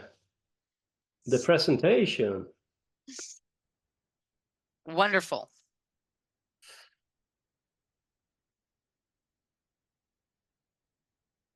Now we have to share screen. Yeah, you should be able to. Where do I? Oh, okay. Down at the bottom of Zoom, where in the green it says share screen. Yep. It's right there. Yes. Do you see it? Yeah, I can see you're bringing it up. Perfect. Here we have it. Hope you can see it. It looks great. Thank you. And I hope it will take like 1 to 1.5 hours, and we will talk about some method in here, because I heard some of your viewers want to talk about method, and I think that's great, because that's how if we want to evolve, transform, we need method, and that's the most important part of this, of course. And I will go into it, and we can maybe do a third part where we go into it even more and deeper. I love it. Wonderful. And focus on almost only on method. This time around, I want to explain a couple of things with the method, why I've come to conclude what I have come to conclude, like why have I gone to the left-hand path, and so on. Okay, beautiful. Exciting. So we can do a third part, and then we can do a perfect continuation of this into more deeper method. They would love that. Absolutely. Great. So this presentation is in 6 parts. Start with part 1, can I play with madness? Part 2, electric sheep escapes the machine. Part 3, no strings attached. Part 4, Kundalini, the serpent power. Part 5, the blood of Kingu. And part 6, the sound of silence. Love it. So let's start. Your artwork is gorgeous, by the way. Thank you. Thank you, Lola.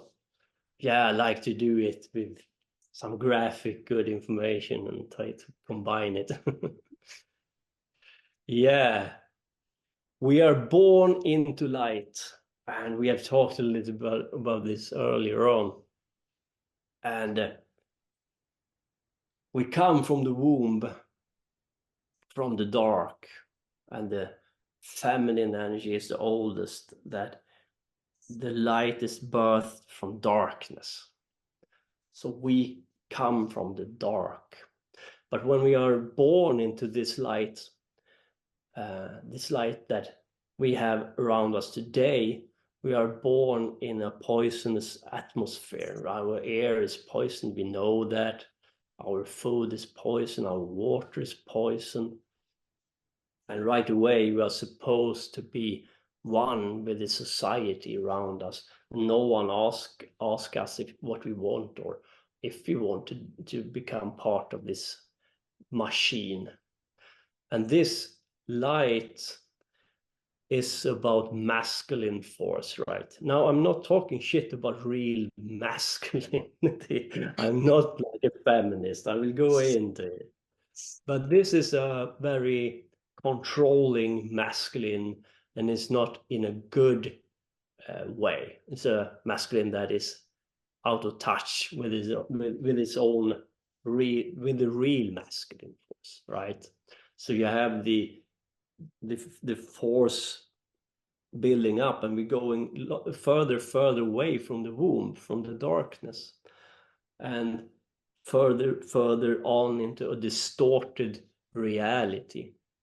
And the aim is to manipulate us and to mesmerize us with this light. Look at the sun, follow the sun, worship the sun or God's son, or worship stuff. Be passive. And you are supposed to love the light and to have fun in the light and play games and become mesmerized by it. Now they don't even need to give us a good time anymore, right?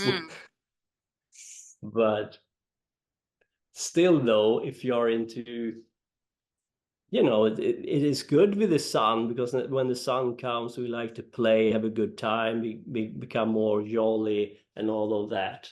But it is not good to have many of us grow through struggle. Many of us have had a hard time as children and so on. So it's important to have the darkness as well. The light can blind us. So we are born into this light from the womb. And right away, they start to program you. I mean, even in the hospital where you are born, they start to control and take you away from the mother, all this technology, and then you're out in the society. You get fed with lots of strange shit, right? Artificial milk. I mean, there's a lot of things going on there, and start to poison your body right away. You're supposed to take a lot of vaccines. They attack you right away. Yeah, it's insane. Yeah, it's completely insane. And now we come to Lilith a little bit, because Lilith is called the strangler of children, right? That's part of Lilith. It sounds harsh. But what is going on here? If we don't understand what Lilith is all about, then it's very easy for us to misunderstand what she means. And when the baby is in the womb, and if a woman is in balance, then she should feel love and want all the best for the baby who are in the womb. And this feelings is that energy, heartbeat and blood of the woman is programming the child. If the intention is good, let's say a mother wants the child to be able to do whatever he wants or she wants. And now I know, not like bad things, but that the child should follow her instinct or his instinct and become a spiritual child. If you have that in thought, you start to program the child with that energy pattern, right? But as soon as the child is born, all that is forgotten. Now the baby is out in the light.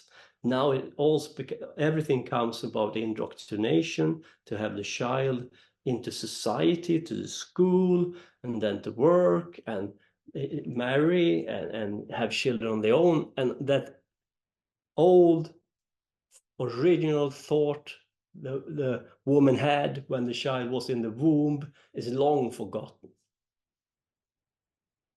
Now, Lilith wants to take you back to the womb, to the original thought that you were meant to become.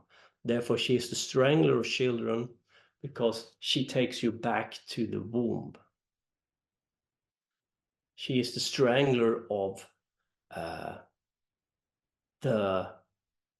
let's say it like this, the feminists are the real strangler of children, because what they are saying is that when you are born, you should fight for equal opportunity in the zoo as the men, if it is a girl.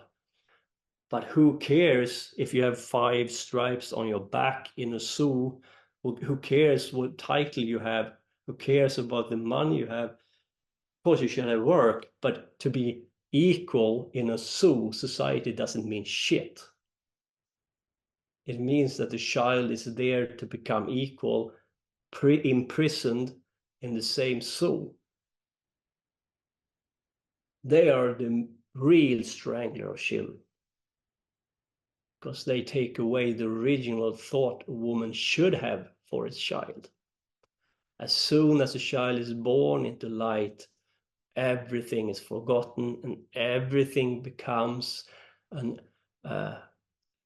about become one with the distorted light outside of the womb. So the light itself begins instantly to be a corrupter. It's not a true light. Exactly. And the corrupted light is just waiting for your child to welcome it. All the technology is put in place, the air is poisoned, everything is aimed against your child, just waiting to grab hold of it. As soon as it arrives in the hospital, it starts, right? So what Lilith wants you to do is to take back your original thought you have abandoned when you strangled your children. I hope it makes sense. It makes sense because Lilith is all about destroying the entire, hijacking reality and bringing you back to prime source materium. Exactly. So thank you, Laura. So now you're born into the machine, into the distorted light. And everything is manipulated and turned against you. Everything is corrupt. And they're working hard to get you into an android kind of a hive mind hooked up to machine scenario. And of course, this is the ultimate goal. And I call society the machine because that's what it is. And that is what they tell you that it is. In psychology, if you're into behavioristic psychology, then you are a product of society and nothing else. And that's, of course, the communists have taken that to heart. And the communist agenda is the end of the line. That's the perfect machine hive mind, where you have been turned into an animal without soul. And you're only there to keep the machine running. That's the only purpose. You should own nothing. Even the gender is up for grabs these days. And I mean, you should be a genderless animal zoo creature working for the machine. And that's the end of the human race. That's the end of the line.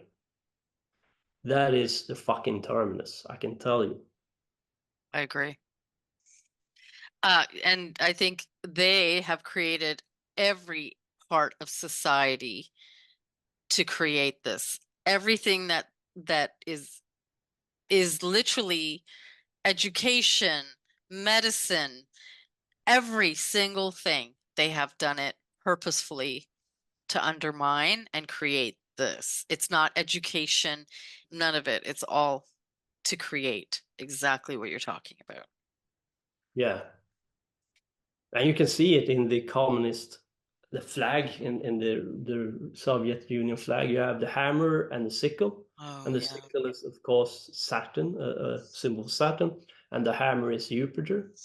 And as I said before, Enlil is Jupiter. And Ninurta, Enlil's sun, is Kronos, or Saturn is the sickle.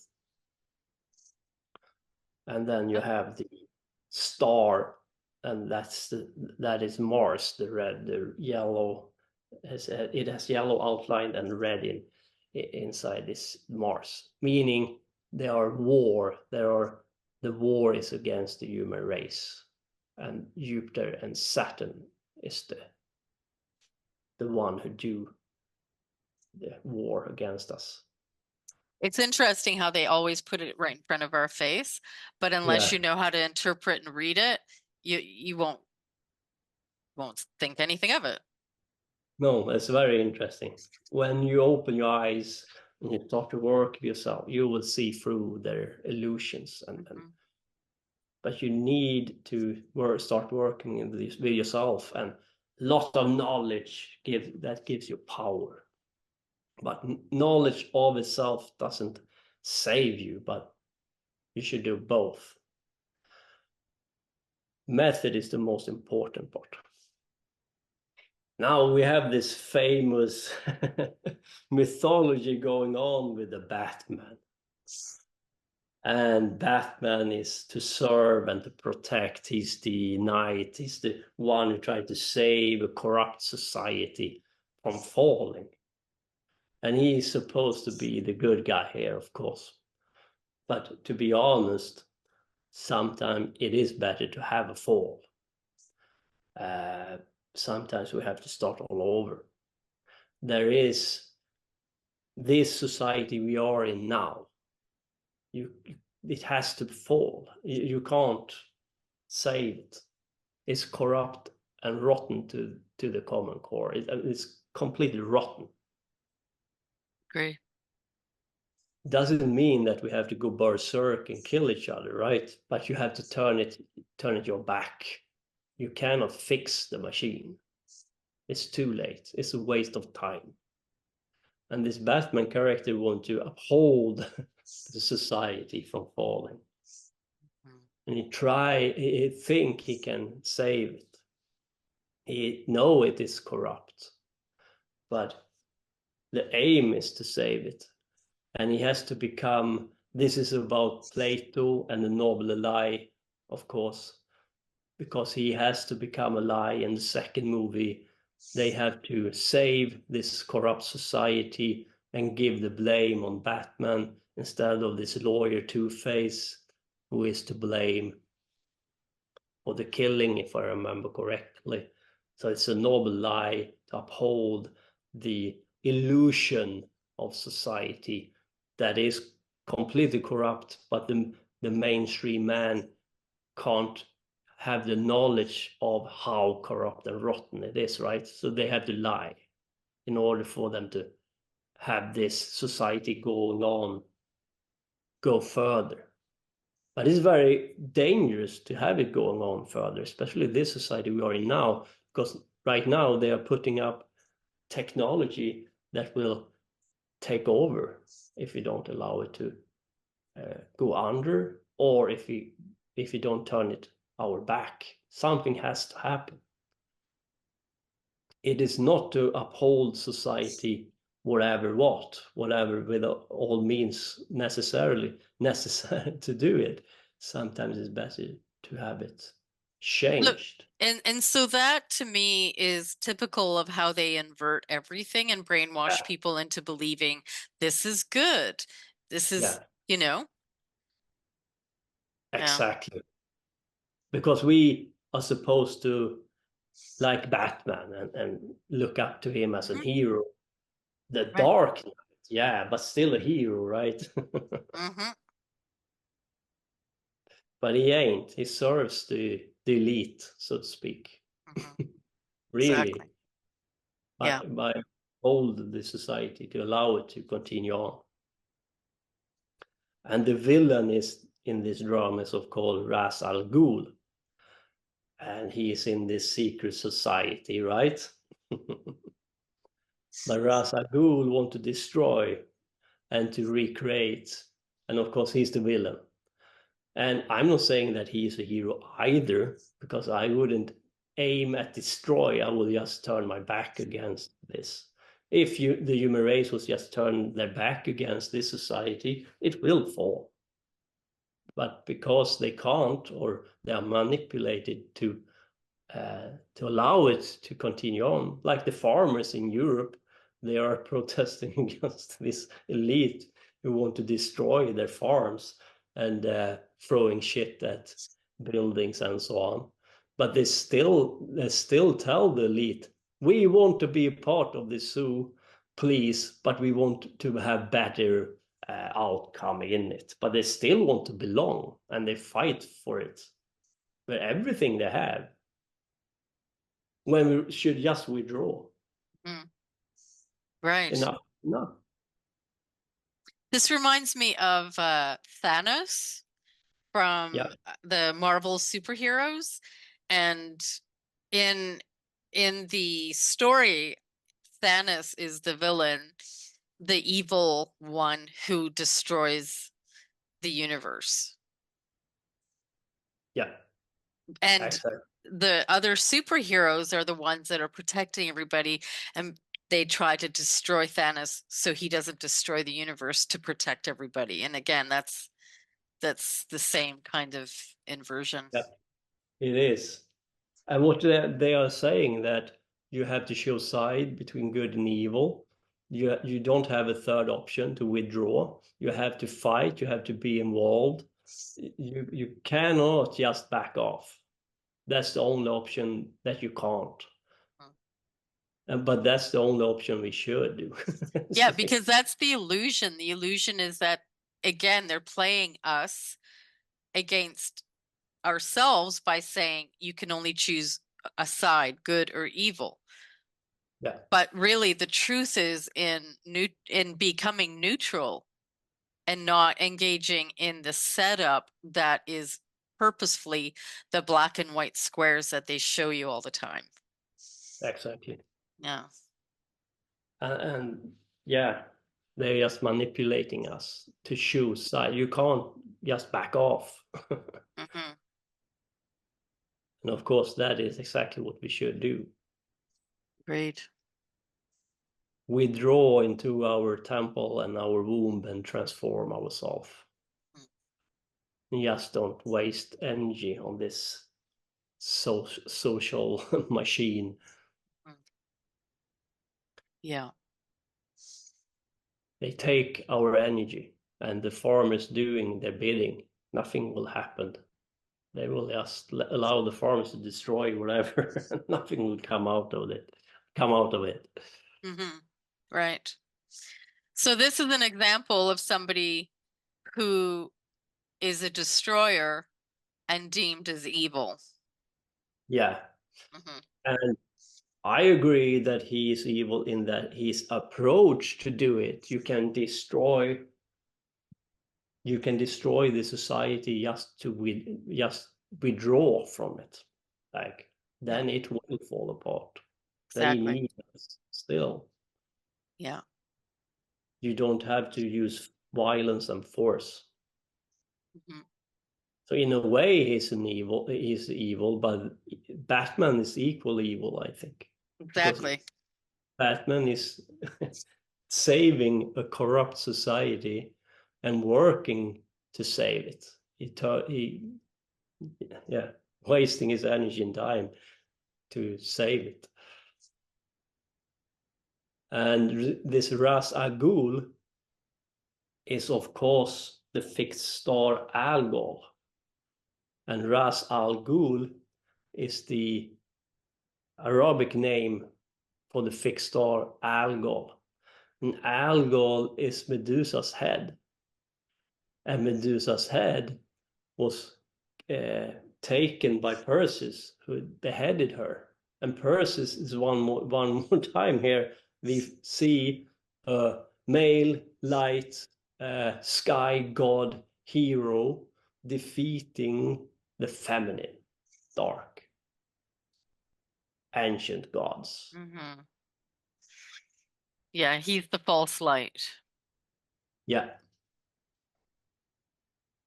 He's about, of course, order, but out of order, they will start to control us because order becomes out of control.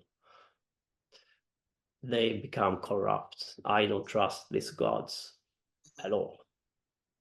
I agree. And, you know, the story of Medusa I find very interesting because, again, it's another complete inversion, distortion of even what and who she is and what she represents. Exactly. Mhm. And we'll go into it a little bit here Okay, because great. you have the the eye of the Gorgon and the head of the ogre, and that's Algol is the fixed star in the head of Medusa. So you find Algol within the head of this star constellation. So Perseus is above her and cuts her head. And the left eye of the head of Algol, you can call it, is head of Lilith, the eye of Lilith, right? So Lilith is part of this dark feminine archetype, right? Chaos, they have to behead or having control in order for you not to go there. Mhm. Because if you go there, you start to create chaos and you start to question this masculine sky gods, the light. So Lilith is also attributed with Medusa and Algol and Ras Al Ghul, as in Batman. To keep this darkness at bay is what they are talking about here. Mhm. To allow society to linger on, even though it's corrupt and rotten. Mhm. Because it has to go on. It has to continue. And you're a villain if you don't want it to continue and expand. Until you're, of course, just an android, high mind connected to the machine. And then it's too late, of course.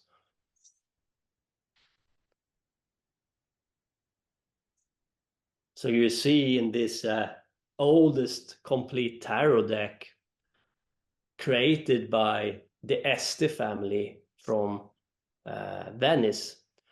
And this family was a banking family and very rich. And they created the oldest tarot deck that is complete, called Tarocchi Tarot Deck or Sola Busca.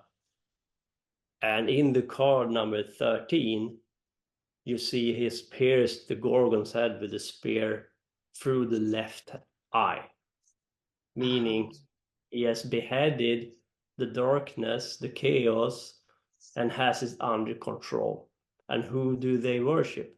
They worship the demiurge Ninurta, Saturn,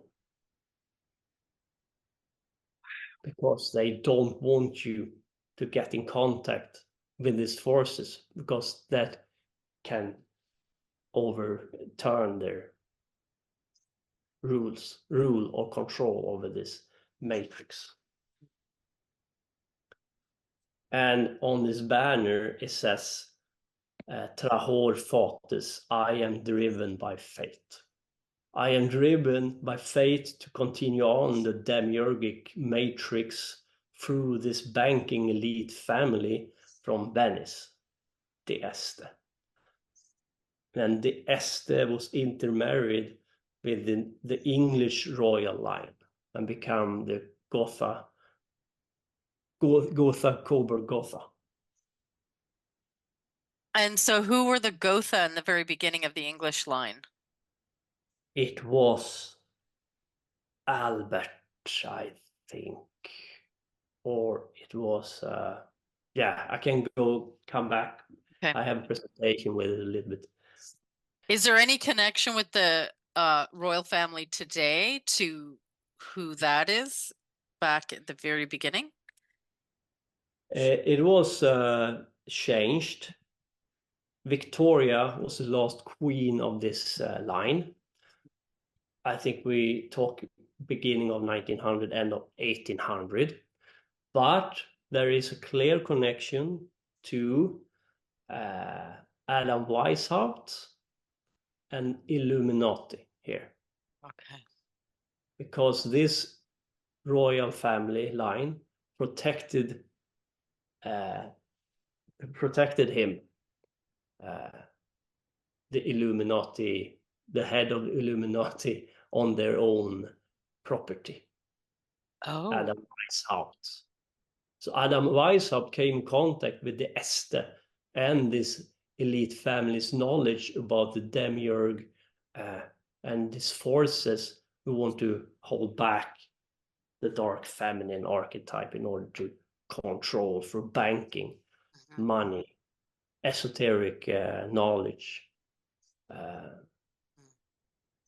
Well, banking money, currency, is making us currency because it's basically rendering us as a currency.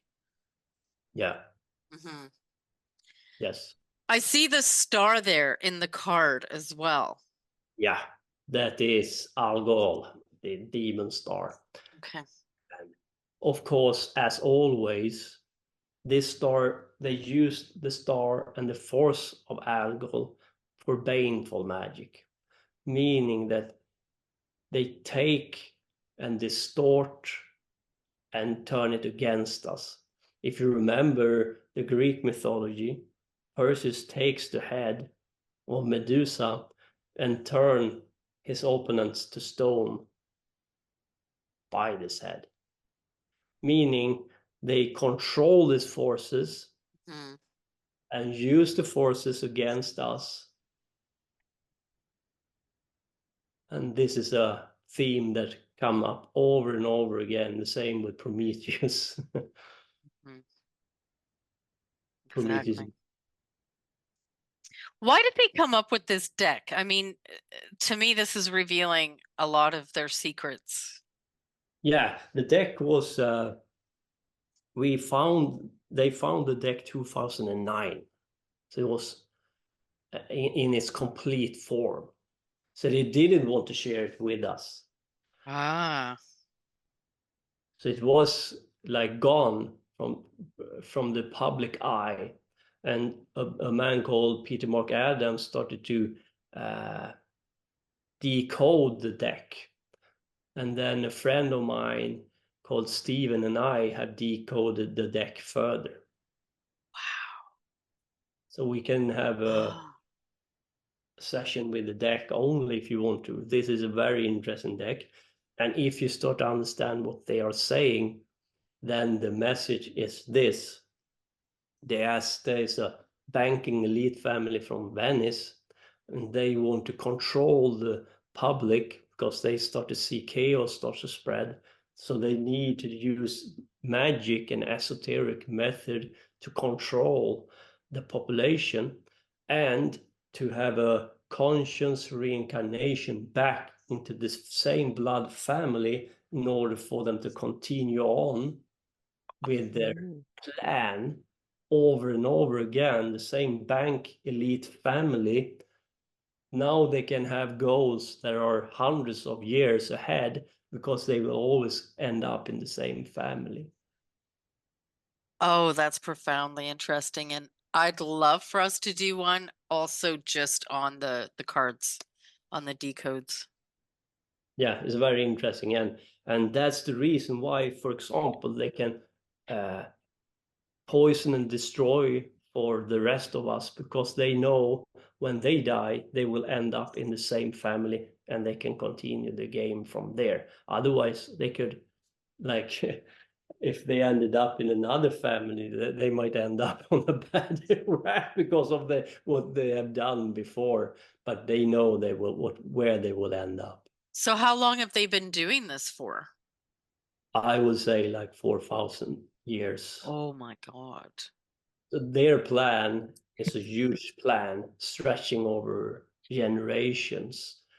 And that's the reason why it seems like that's the reason why they want this power and money under the same blood and intermarry, because it's easier to have a conscious reincarnation back to the same blood family. Are they a Babylonian blood family in origin? Yeah, I would say it comes from Babylon and Sumer from the beginning, yes. Okay. So Do we know who they are back then? Can we tell? we can trace them back from where they came from. Hmm. What they are saying is that they came from Babylon, ended up in Rome, and from Rome they ended up in Venice, and from Venice they ended up in Netherlands for a short moment of time, and then England. And are we able to know who they were back in Babylon, Sumeria, like in terms of a family name, or is there any information about that?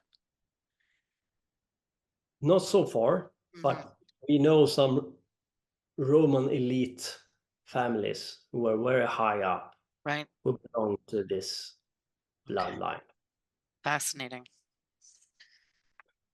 Yeah. So they have ruled and controlled us for a very long time. And through banking is one of the main uh, Hmm. control aspects. And then you have, if you remember, from Venice, you have Columbus claiming America Right. under this Venice elite families. And they had already discovered America, but they want to claim America under this families. And why Columbus? Yeah, it seems to be they lie. He seems to be a son to a very powerful bishop, if I remember correctly. Mm. He was not the one they claim he, he was. He was with these elite families, Right. and he was sent there to claim America. They already knew where America were. But of course, they have to distort everything and lie and Mm. cheat. They knew how to go there, but they had to claim it. Mhm. I think that's what they do the best. Claim everything, steal everything. Yeah, they are horrible people for sure. Hmm. Yeah, this esoteric elite. I call them esoteric elite because apparently 99.9% of humanity worship them. Therefore, they are a kind of elite. Uh, I don't know how they have they have manipulated human race that hard, but they have, and because they have succeeded, I have to consider them to be the elite as long as the humanity doesn't wake up from their slumber. Was there a war that happened in Babylon, Sumeria, 4,000 years ago that allowed this lineage to take over? Yeah, uh, it is about the Tower of Babylon. Hmm. Uh, that incident was 1850 BC, and Marduk failed with his tower. And I think a lot of Mardukite's esoteric priest class became like, shit, we failed, now we are stuck in matter. And then they become infiltrated Right. through the priest class of Ninurta, Saturn, and overtaken. And they said Marduk had failed, uh, and Ninurta and Enlil is the god, is the demiurge of this material reality, and we can't get away from here because we need technology to do it, and they've destroyed our tower. Let's worship Ninurta as the god of this material plane instead, and let us focus on what we can do to take over matter and become gods here instead through technology. And through magic, they were Yeah, able to keep reincarnating in the same line. exactly. Mhm. I think the game is older, but I think that was a huge turning point Right. where two families of Anunnaki came together, or one was infiltrated, and they had new focus, more focused on this kind of a matrix control. Uh, And do they live longer? yeah, I think they can Mhm. use some technology, and also they use blood and so on to reunite themselves. And The vampire. yeah, Mhm. but we don't need to be here, and this is very important. I call part 2 electric sheep escapes the machine. I Because like when that. we when we dream, we can have a glimpse of real freedom and power. But when you dream, you can end up in the astral. Now these people have the clutches in the astral as well, but they don't have complete control over the astral. And at least people have their dreams still, and we can see things, and we can have lucid dreaming, and we can unlock things within us that starts to question the machine, question our reality, or so-called reality. And the moon is a very important part of this, and the feminine.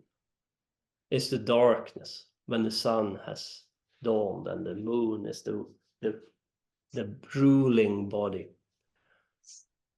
And we also go down, and during this period of the day, you should do your ritual and temple work. I think it works best when your brain goes down into this moody Mm-hmm. So this is the time when you should enter your temple and do ritual, I think. Makes And when sense. you go to sleep after a ritual, it is during those hours Lilith comes and visits you, because she is attributed to the moon, and she usually comes to you when you dream and show herself in a very powerful way. If you want to escape the machine, you should go to the darkness, or go back to the dark. Exit light and enter night. And the darkness within you is where you will find your answers, not in the light. I have a question.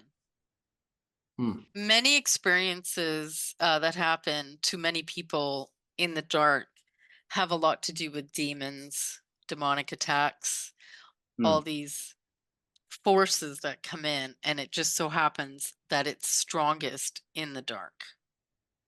Yeah. Yeah. This is a very good question, Laura. And I have a lot of people contacting me and tell me about attacks and so on. Sometimes it's just a misunderstanding. Like some feel like it's a snake wrapping around them that will drag them down and so on. Mm-hmm. But if you manage to linger on in that experience, it can very often be these forces who want to take you back into the darkness.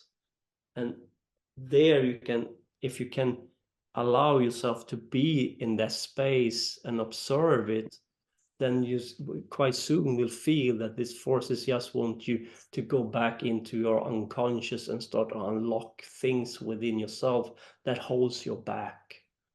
But we react with fear. We react that some force want to attack us. There are forces that want to harm you, so you should discern. Please understand that there are forces who hate humanity. But if you feel snakes, if you feel some force that would want to hold you back, it can be the watchers, they can be Lilith that want you to linger on in the darkness to start to unlock things within yourself that holds you back. So don't draw too hasty conclusions. Sometimes you have to be brave and observe and be there in the darkness. So do you think the demonic principalities are connected mainly to the demiurge of the light? I'm sure that there are a lot of forces working for the demiurge, and I know that there is a huge technology component to this as well. As we said before, a lot of MK Ultra putting things in your head, make you feel or believe that you have met Jesus or aliens that abducted you. and so on. Be careful with what you choose to believe in. Now, this is the reason why method is so important, because now you're active yourself. You have an aim.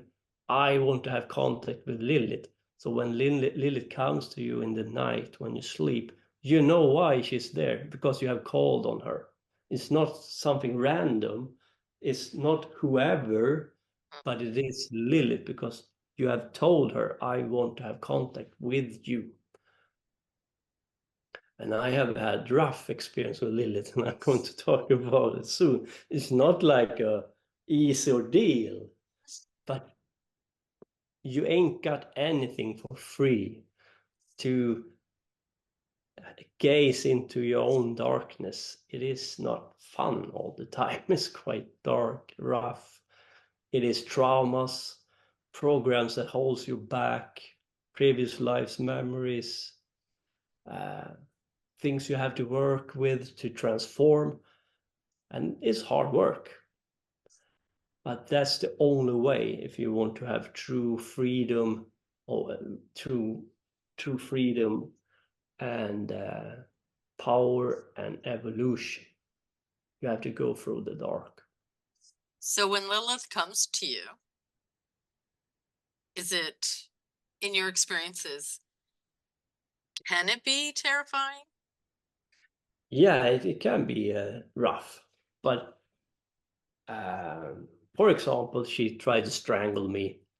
And so I felt her hand and I had a hard time to breathe. Now I know that she's called the Strangler of Children, so I was quite calm about it, and I went to sleep again. My girlfriend, Interesting.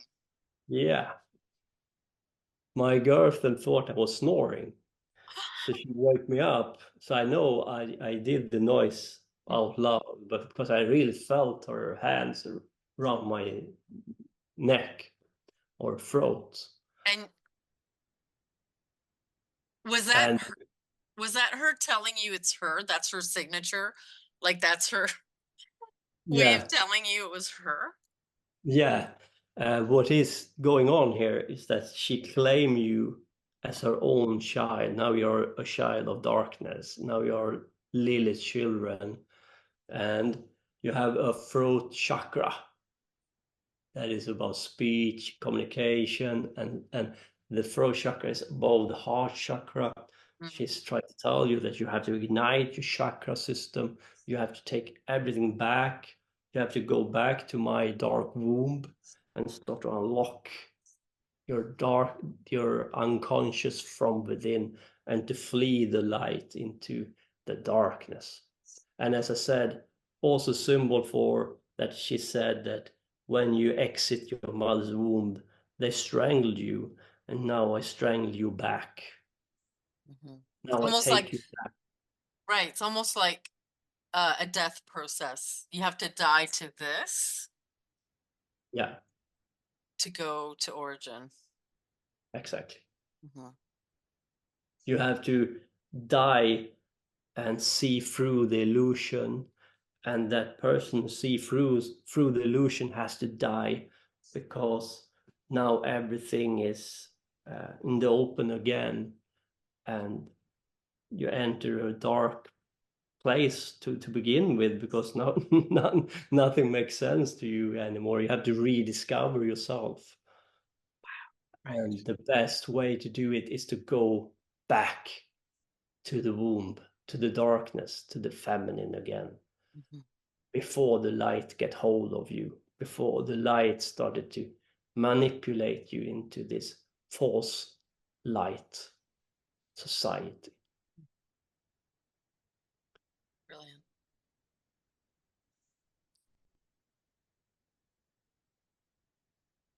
The moon and your dream is very important, and the moon is attributed to Lilith, and it is here our journey starts in the Qliphothic tree. So first you have to prepare yourself, but when you do start with the Qliphothic tree, you should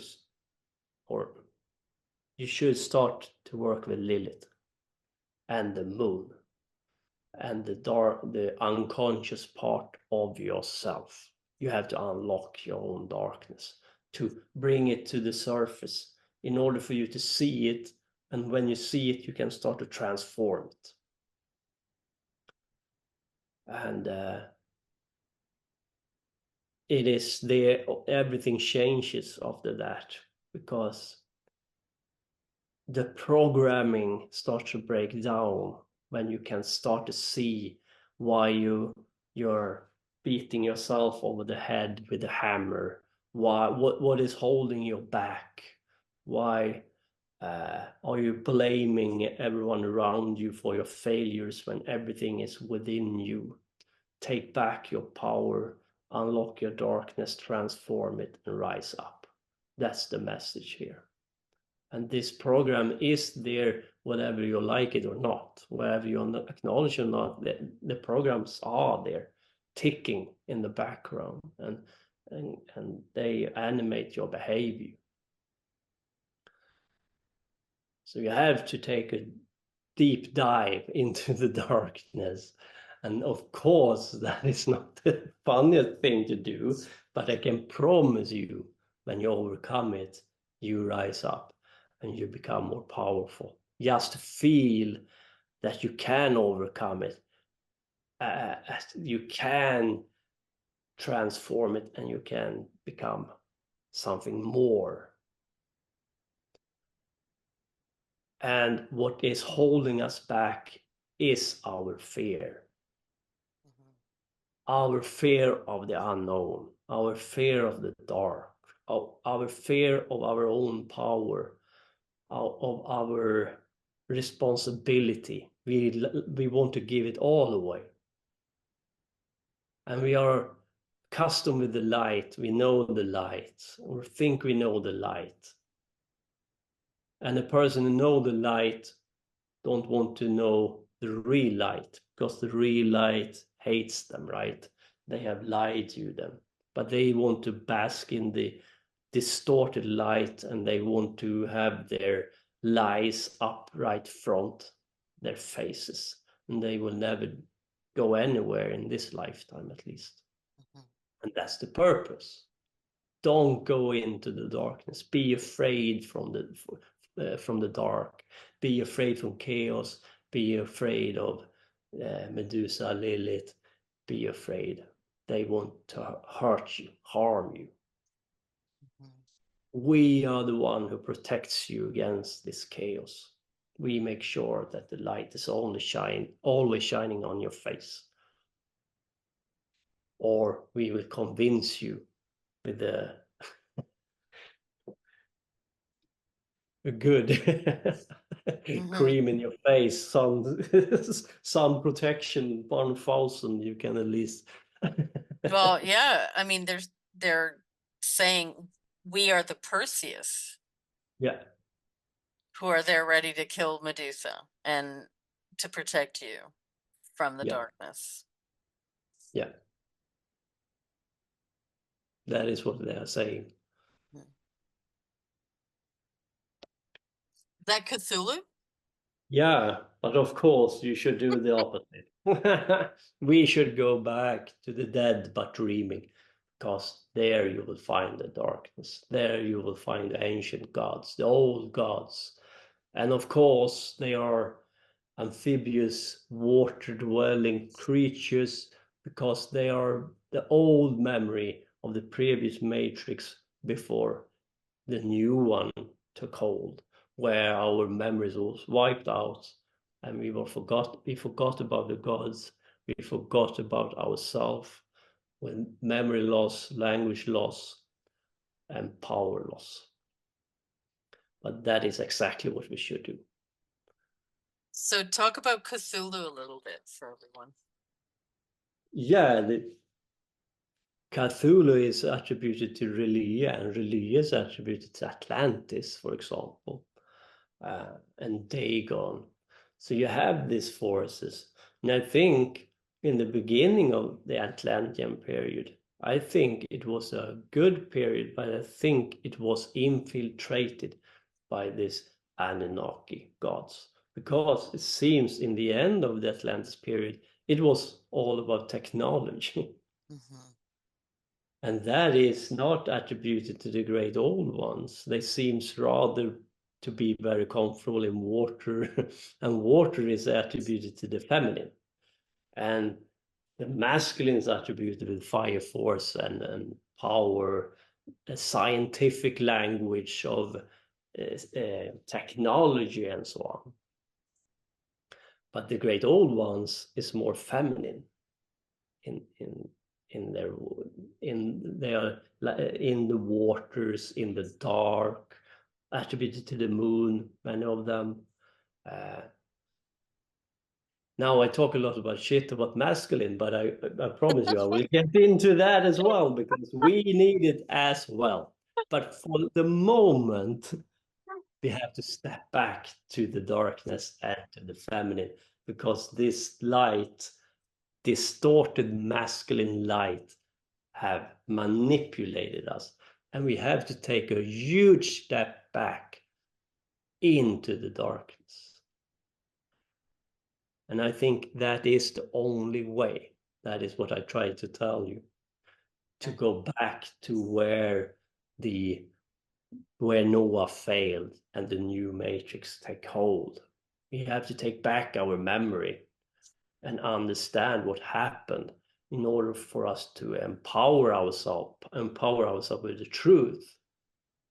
And maybe all the gods is like an MK Ultra program, but the old gods. Maybe they are the only real gods.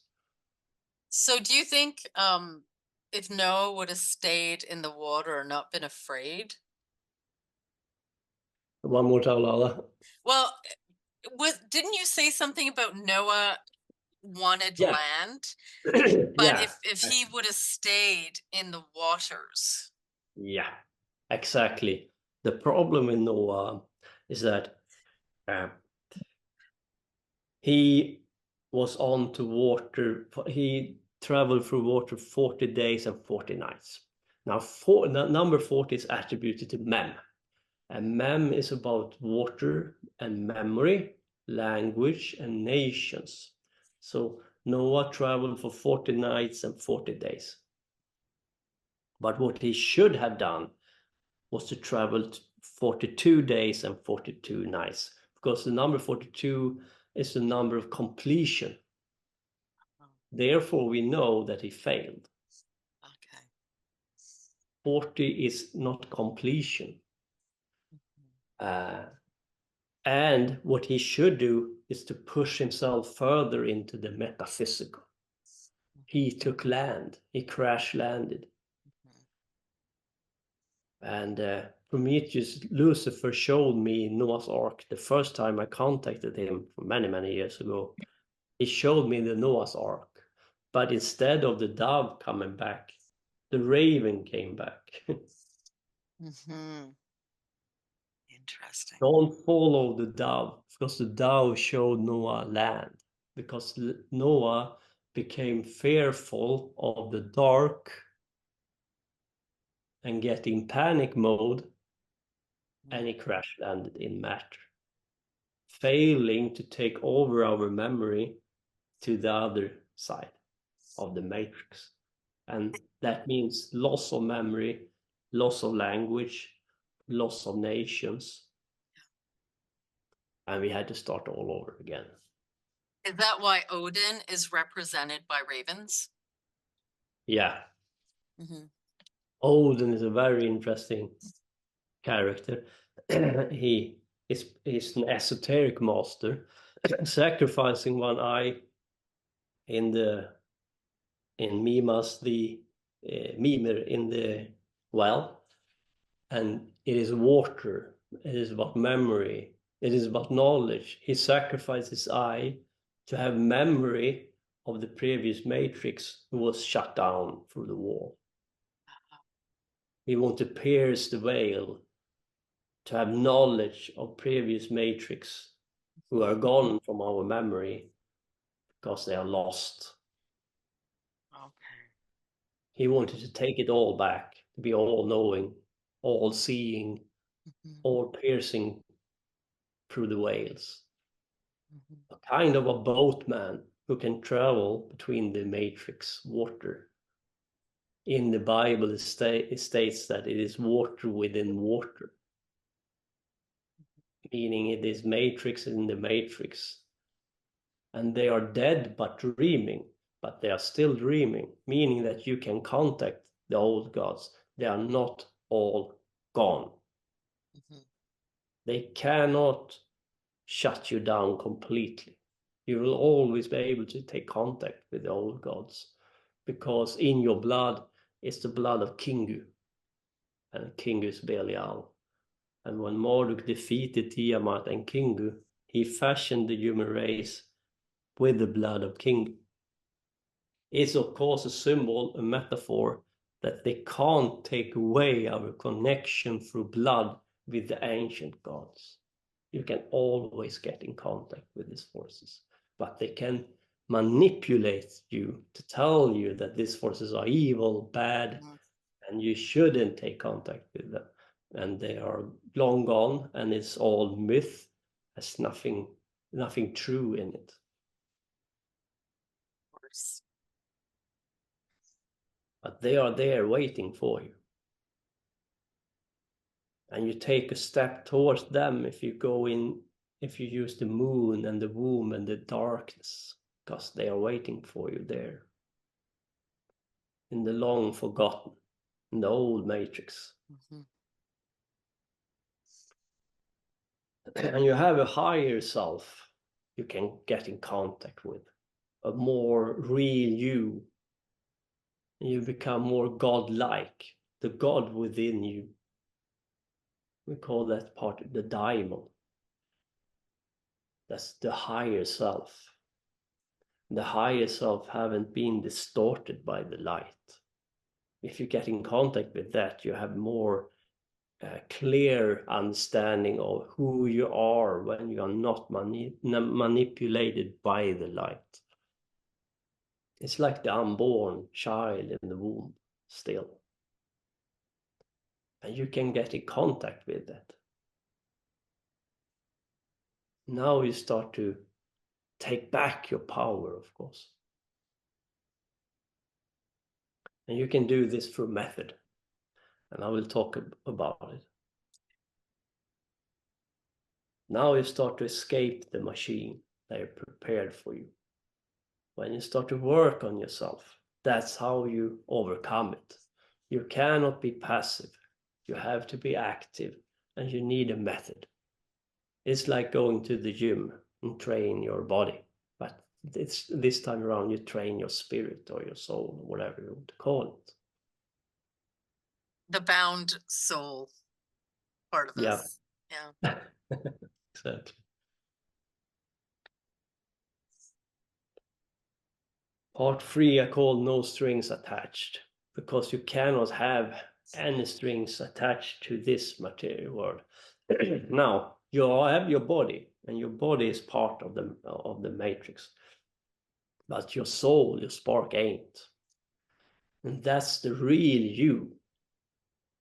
But if they can convince you that you are your body, then they have you. And of course, that's the atheistic, materialistic control system, right? You are your body. Period. Then they have you. You're gone. It's as effective as religion. It's the same. But you ain't your body. You are your soul. I call it the light, because sometimes the soul is a little bit abused and so on. But it's the same. Meaning, when your body breaks down, you will go back and return again. But in this life, you shouldn't have your mind shouldn't be attached to the machine. Meaning, if your mind is wondering about how much money you should earn, what kind of title you want to show your neighbor that you have been a success in the machine, now you are a doctor, a lawyer, nonsense like that, it will always take more time from you than you you have, all that will just get you into this machine. When you start to try to please the machine or please your ego through money, titles, and that you are an important person in the zoo, doesn't matter. What matters is that you work with yourself through a method. Go back, withdraw. Nothing wrong with the work, but if you caught up with it, if that becomes the most important part of your life, you have lost. And then yet they have you. Consumption, buy shit, throw shit away because it breaks down. Your car breaks down, now you have to take it to all that nonsense. Understand that you can't have no strings attached in the machine. You have to withdraw. Don't fight the machine. Don't use force and violence. Just withdraw. You have more important things to do. You will go back to the womb, to the dark womb again. When you left, something happened with you. You became programmed. Everything was aimed against you when you exit the womb. Now you have to undo the programming. And to undo the programming is to withdraw from the light and go back where the light ain't. And that is the darkness. That is Lilith. She is the strangler of children because she wants to take you back before you were strangled by society, by the light, distorted light. And there you have to be reborn again, anew, a real you. And it's painful, a lot of work, a lot of failing, stumbling and fall, banging your head against the wall. A lot of devastation, because it would be a mourning of everything you thought was real. Yeah, exactly. Mm-hmm. And that's hard. Sometimes you beat yourself over the head with the fact that, why have I wasted so much time? Why haven't I woken up earlier? Why did I went into the New Age bullshit religion and wasted 20 years there? Yep. And they are all about the light, all about nonsense, all about manipulation, all about wasting your time, energy, all about taking your time. Some people who have done that route is thankful because they ended up in the left-hand path because of that. That's good, but many people are also stuck there, playing their instruments in the woods and so on. There's nothing wrong with having a good time. I'm not saying that. But if you claim that that's the method that would save you, you're a brainwashed fool. Sorry to say. Yeah, you're drugged. Yeah. If you tell me I go take my guitar and play some good music in the woods, great, do it, have a good time. But that's not a fucking method. That is to have a good time. Method is hard, it's rough, it's hard work. And to think good thoughts, all of that is only nonsense. It's there to make you passive one more time. It is like waiting for Jesus or whatever. It's make you passive. So how do you go into the womb? Yeah, we as a human race have to do the dark work because we have come so far removed from it, and the light have become so distorted that we have to withdraw, according to me. Now, a good way to start this journey is to awaken your Kundalini and chakra. That's I think that's a very good start for your journey. And it's not that rough. It can be rough if you ain't do it the right way, because you can be overcharged and so on. Be careful. Do it in the right order. Work with the chakra down and up. That's the serpent path. You can draw the energy up, down as well. That's the Tao path. Lilith, the left-hand path, is the snake. It's the path of the snake. The snake is arising through the Kundalini chakra, down, up. So you ignite them one at a time. And you How do you do that? You start with the base. Start with the base, and then you work yourself up to the crown chakra. Right? So, but what do you do? Exercises? How do you? Yeah, exercises and a lot of mantras, resonation. You resonate the words, visualization, and we can go through it next time. We can make it very detailed if you want to. Would love it. Because this is very important in this age, particularly this age, where a lot of people have their chakra system shut down.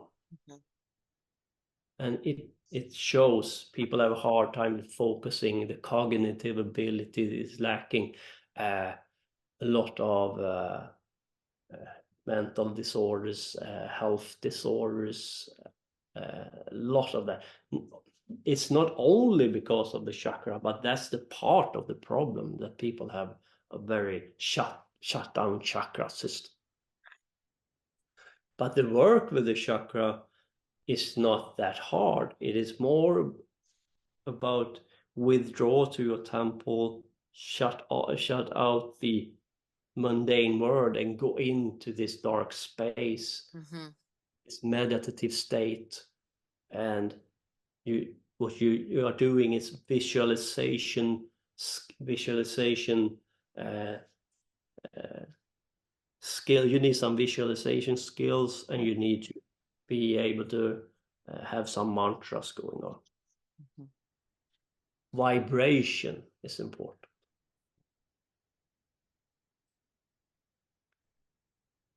And then you work with the chakra system one at a time, all the way up. Awaken them one by one until you reach the crown chakra. And you will discover that you have more chakras that is like hard to feel if you don't start to work with the main ones. You start to registrate more of them. And this is a very good start on your journey to reawaken from the dark womb and become a much more powerful warrior.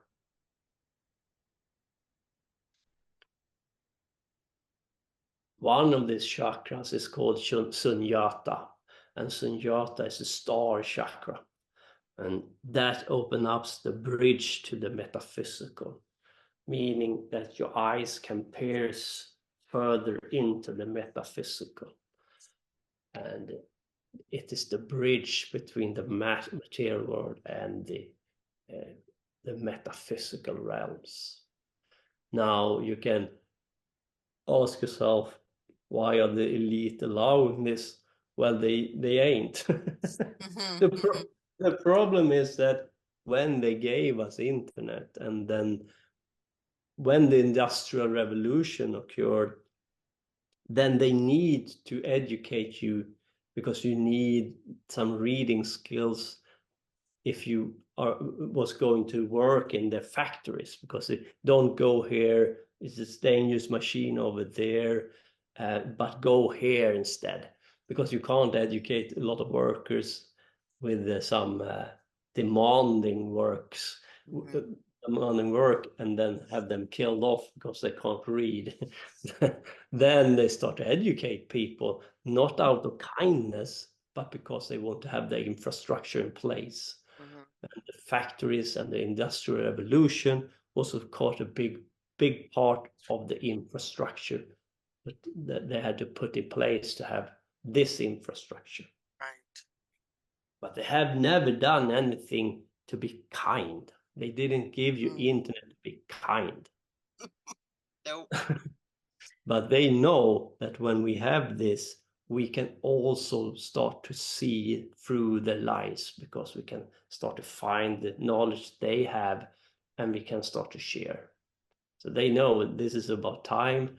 Who will get there first? Will we wake up, or will they be able to hook us up to a collective hive mind android machine? Oh no. But they know the time is ticking for sure, and then they are a little bit desperate, I think. I think a lot of people wake up. I feel many people are asking the right question. They really see through the lies, and they ask me about the darkness, left them path. That seems to be lesser afraid, and fear is a big thing that holding us back. If you can overcome your fear, you have come a long way. Well, and that's why they use fear the most. Yeah. Absolutely. And yeah, I think it's all backfiring on them. Yeah. Yeah. We live in a very interesting time for sure. And as you said, Lauda, you will always come to this feeling of the dark night of the soul, where you feel a loss. Who am I? And what's going on? Illusion is shattered. You are bewildered. You feel a loss. And that will always come over and over again. It's like shedding a skin of a snake. You have to die 1,000 times and be reborn. And every time you will be born anew, a better version, a more real version of you. But it is painful. It's not always fun games. But you will realize very soon on this journey that this is the only thing that matters for you for real. Because when you have started to feel this power and what you can become, it's very hard to undo and go back. Now you can fail and be stuck because you don't overcome the ordeals, or you're fooling yourself. There are a lot of traps in front of you. But if you overcome all of that, you will just feel that I need this, I want this more and more and more and more, and it becomes your life.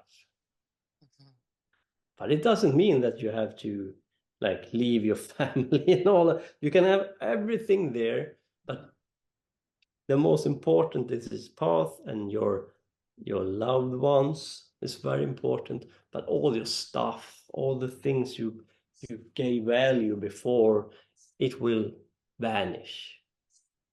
The car is just a transport vehicle that will take you from A to B. You will not give it more attention than that.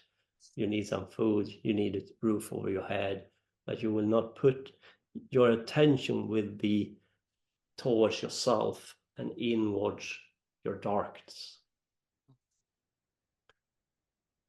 And it will be the most important part of your life, and your family and friends and so on. That's very important. Your family, the human race, is important. But if you want to save your race, the humanity, the best thing you can do is to work on yourself, is to go within yourself, is to transform your darkness.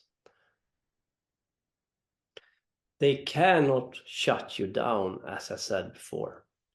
They cannot. The best thing they can do is to make you into an android connected to a hive mind machine. But even in that state, you haven't really lost your soul, but your soul becomes so dormant, it's very hard for you to access it. And if they can convince you that you don't have a soul, then that becomes your reality. That it becomes your belief. But always remember, you have the blood of Kingu in your veins, and that is your radio transceiver, and that's all you need. What you need to contact these forces, a good way to start is a red candle and a black candle and a sigil in between. And you meditate on that sigil.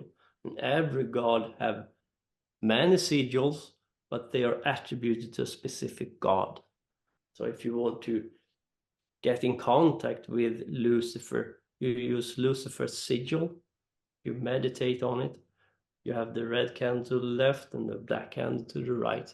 And that is almost, you don't need anything more than that. It's very easy, but for the most part, we need to add stuff, but not always.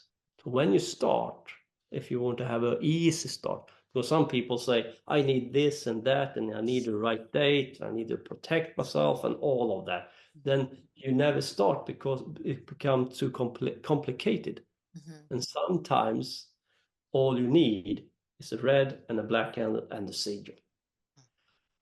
And the most important part is you and how you go about it, your willpower, how you take it in, visualize it, and tell these forces, I want to get in contact with you. Not like a child, like, I don't know. You have to go about it with force, conviction, and show them that I want to get in contact with you. I want to work with you. I invite you to my temple. I invite you as an ally. If you have the right attitude and if you do it, you will have results. What happened to you when you did it the first time? Yeah, it was very powerful. And I was still into Lurianic Kabbalah a little bit, and to the right.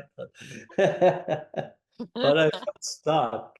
And I took a book of Lucifer, and I looked into the classic sigil of Lucifer. And I didn't have any candles, no nothing. I just stared into the book, told Lucifer, if you exist, I want you to show yourself to me. Because I need to know. And when I was laying down and started to sleep, he poured an image in me. First, he took over a part in the brain. It felt like a wire was put over my head, going from ear to ear. Oh. And then it poured in image into my head. And when I was waking up, it was like, first I was high in spirit and yeah, they exist. And then I became afraid because then it's like, but what do they want? Now I know they exist, but what do they want? And right. Then it took a couple of years of study, but at last I gave away my fear and said, no, I can't be afraid because nothing happens. I have to be fearless and I have to go about it. And I have to believe that they have distorted everything, and what they deem to be evil are the good, and what is good is the evil. So I just threw it around because I saw that that's how they did it, and I thought I took out the fear and just went about it. Incredible. And I'm very happy for it because when you start to discover the lies and work with these forces, you know, they become friends of you more, like, you know, they have personalities, and it's very, very interesting. I feel I have very powerful allies, and they are there with me. So you have the blood of Kingu in your veins, and they don't like it. Don't ever allow them to take that away from you. Don't ever allow them to take a spark. If you have it intact in you, you can overcome them. You can become much more powerful than they can. What they can do with technology, you can do with spirit. And they know it. And that's the reason why they try to convince you about these things we have talked about. To convince you never to start. To convince you to be passive. To convince you to be afraid. Especially afraid of these forces. They are evil. They are there to destroy you. And Prometheus, as we said before, they don't worship Lucifer as a friend, but as a chained, controlled force they use through force and violence. Right. You can call them the dark Luciferians, or I call them that they worship Prometheus or Lucifer bound, because that is what they worship. Which They isn't don't worship the free version of Lucifer. right. I was just gonna say it's not really what No, Lucifer is. no. It's the inverted version, the trapped. Yeah. Yeah. What do you say about blood transfusions? Yeah, it's a good question. I think you should be careful with giving away blood and so on for many reasons. What these people can abuse, they do abuse. Mm-hmm. And that's also the question I give to this abortion stuff. I'm not coming from a Christian perspective there, but through abortion they can sell, abuse the fetus and so on, and so much going on. That's not a good thing to do. And I think the blood in your vein are holy. Exactly. I don't think you should give it away lightly at all.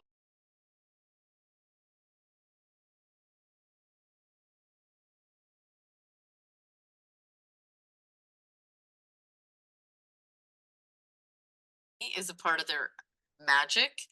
It's a part of what they're utilizing to hijack you further.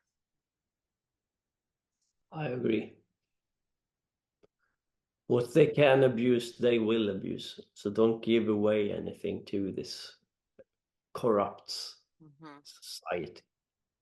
There is nothing holy in this society anymore. Great. And the people who are manipulated and hooked to the machine society, they will never wake up. So most of them will never wake up. What you can do is to work with yourself. And if you have awakened, and if you understand what I try to tell you here, you have come a long way. Only to consider to go to the dark and into the darkness of yourself, that's a huge step. And to lose your fear is a huge step. But I think we have gone so far away from the womb that the only way is to go back. We have been distorted, manipulated for thousands of years. And I think the only way to do it is to withdraw where the light ain't. Yeah, I agree.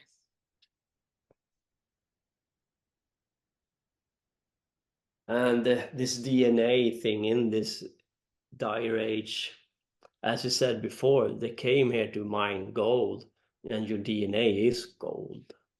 You are the one that get mined. You are the one they have in mind. And be very careful with who you give away your energy and time to. I mean, it's like a waste. And they thrive on this.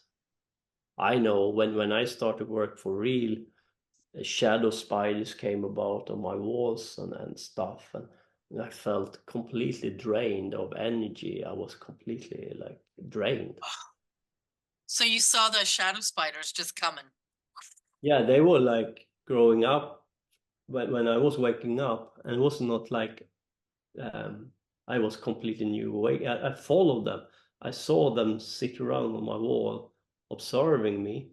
And when I looked at them, they started to crawl over the wall towards the corners of the room.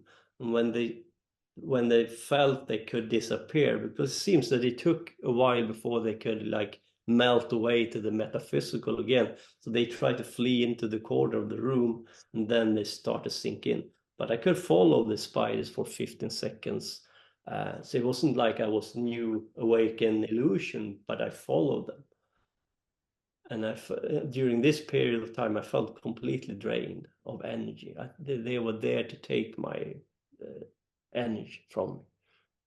How'd you get rid of them? I worked and worked, Yeah. and finally they started to disappear. But it was a period of 1 year almost.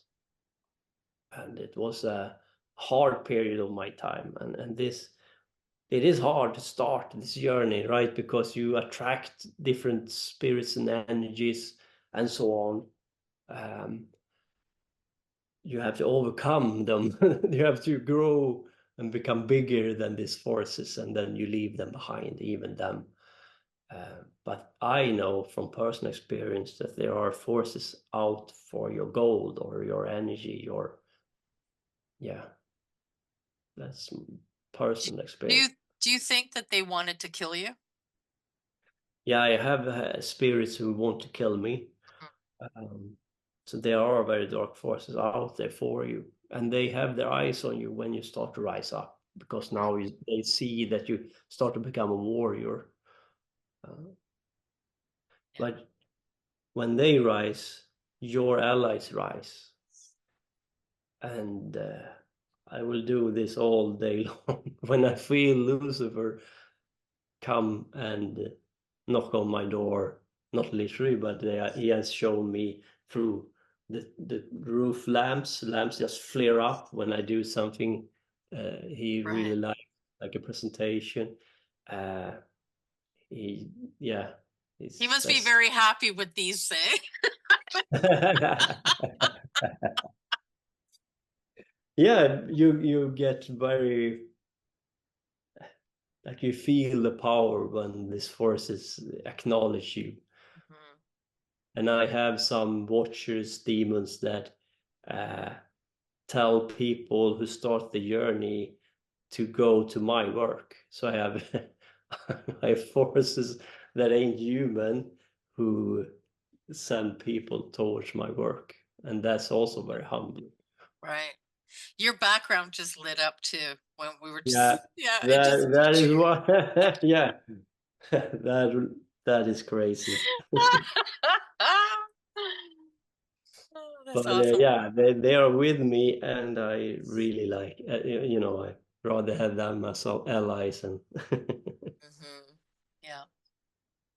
Yeah, it's amazing, isn't it, how they've inverted everything so that you think that Yahweh Jehovah is actually the good God and Lucifer is evil. yeah, they are really inverted everything, turned it against you, Mhm. and And it's not solidify it with upside down. this. Hmm? It's an upside down world for sure. Right. And then they solidify it with the story of Adam and Eve, Yeah, right? In the Garden of Eden and the serpent and the fall because Eden ate the like it's just yeah, yeah, just they get you to the point where you feel like you're going crazy because nothing makes sense. exactly. And that's also the reason why I tell you it's better to withdraw, just to withdraw to the darkness again, because you will not be able to start to make sense of it all from the light. You have to shield yourself against all the lies, and then go back to uh, the darkness. So they came here to mine gold, as I said before, and that is what it is. And I can imagine also that they came to mine the sun's gold. The sun is energy, and to remove solar energy between different solar body or stars. So it can be a truth to that they took solar energy from our sun and powered another star of their choosing through our sun. And maybe Saturn is a mind sun, a previous sun. That makes sense. And I think there had been a huge mining operation in our solar system to shift.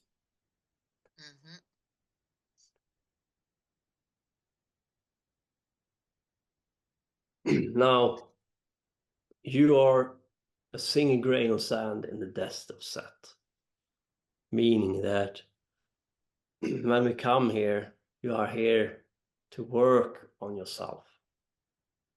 And when you start the metaphysical work, you start to push your fingerprint into nature. But you have to give nature something to remember you from. So before you go, before your body breaks down, if they manage to manipulate you to don't do anything in this lifetime, you will just come back as a random person in the next life, and you are powerless, and you won't remember the previous reincarnation. Therefore, you just come back, and it's very easy to control you if you don't have any power, any memory. So before the sand runs out in the hourglass, you should push your fingerprint into one of the sands before it exits the hourglass. Next time when the hourglass is turned and you come back, you will have a fingerprint and you can unlock that memory and you can continue your work. And now you can start to evolve slowly but surely. But if they manage to convince you that you should do nothing, you will just come back and you will be very easy misled or used and abused because you lack power. You have no blood, like fingerprint, blood print in reality that can remember you when you were here last time. And in order to do that, you have to start to work with a method to take back everything. And that's how they control you, of course. And we can see with this vaccine agenda, 80% of humanity went through this without thinking twice. Right. People have never start work on themselves in previous lives. They just come back as a random grain of sand in the desert of Set. They have no power. They have no memory. Now, we don't necessarily have any memory either, but if you haven't worked on yourself, it doesn't matter if you remember you were a farmer and get slaughtered. Your previous life doesn't do you any good. But if you have started the work, it's very useful for you to understand where you finished last time. And in this lifetime, you will start to have visions when you're a child. Things happens to you. You understand that something is wrong. You ain't like you question society. You don't feel you belong. And sooner or later you will pick up this thread, this metaphysical thread, and the method. You ask the right question, meet the right people, so you can push your way further into this metaphysical journey of yours. And that's the reason why they convince you that you should never start and you should wait for Jesus, because if you wait for Jesus, you have nothing. You haven't gained anything. You can't take your Ferrari with you when your body breaks down. The only thing you take with you is the metaphysical work you have put out in this life. The rest is gone. Agree. And you know the programming of Voltaire's garden, right? Ignorance is bliss, Hmm. right? Yeah. It is largely just be happy, just do your life.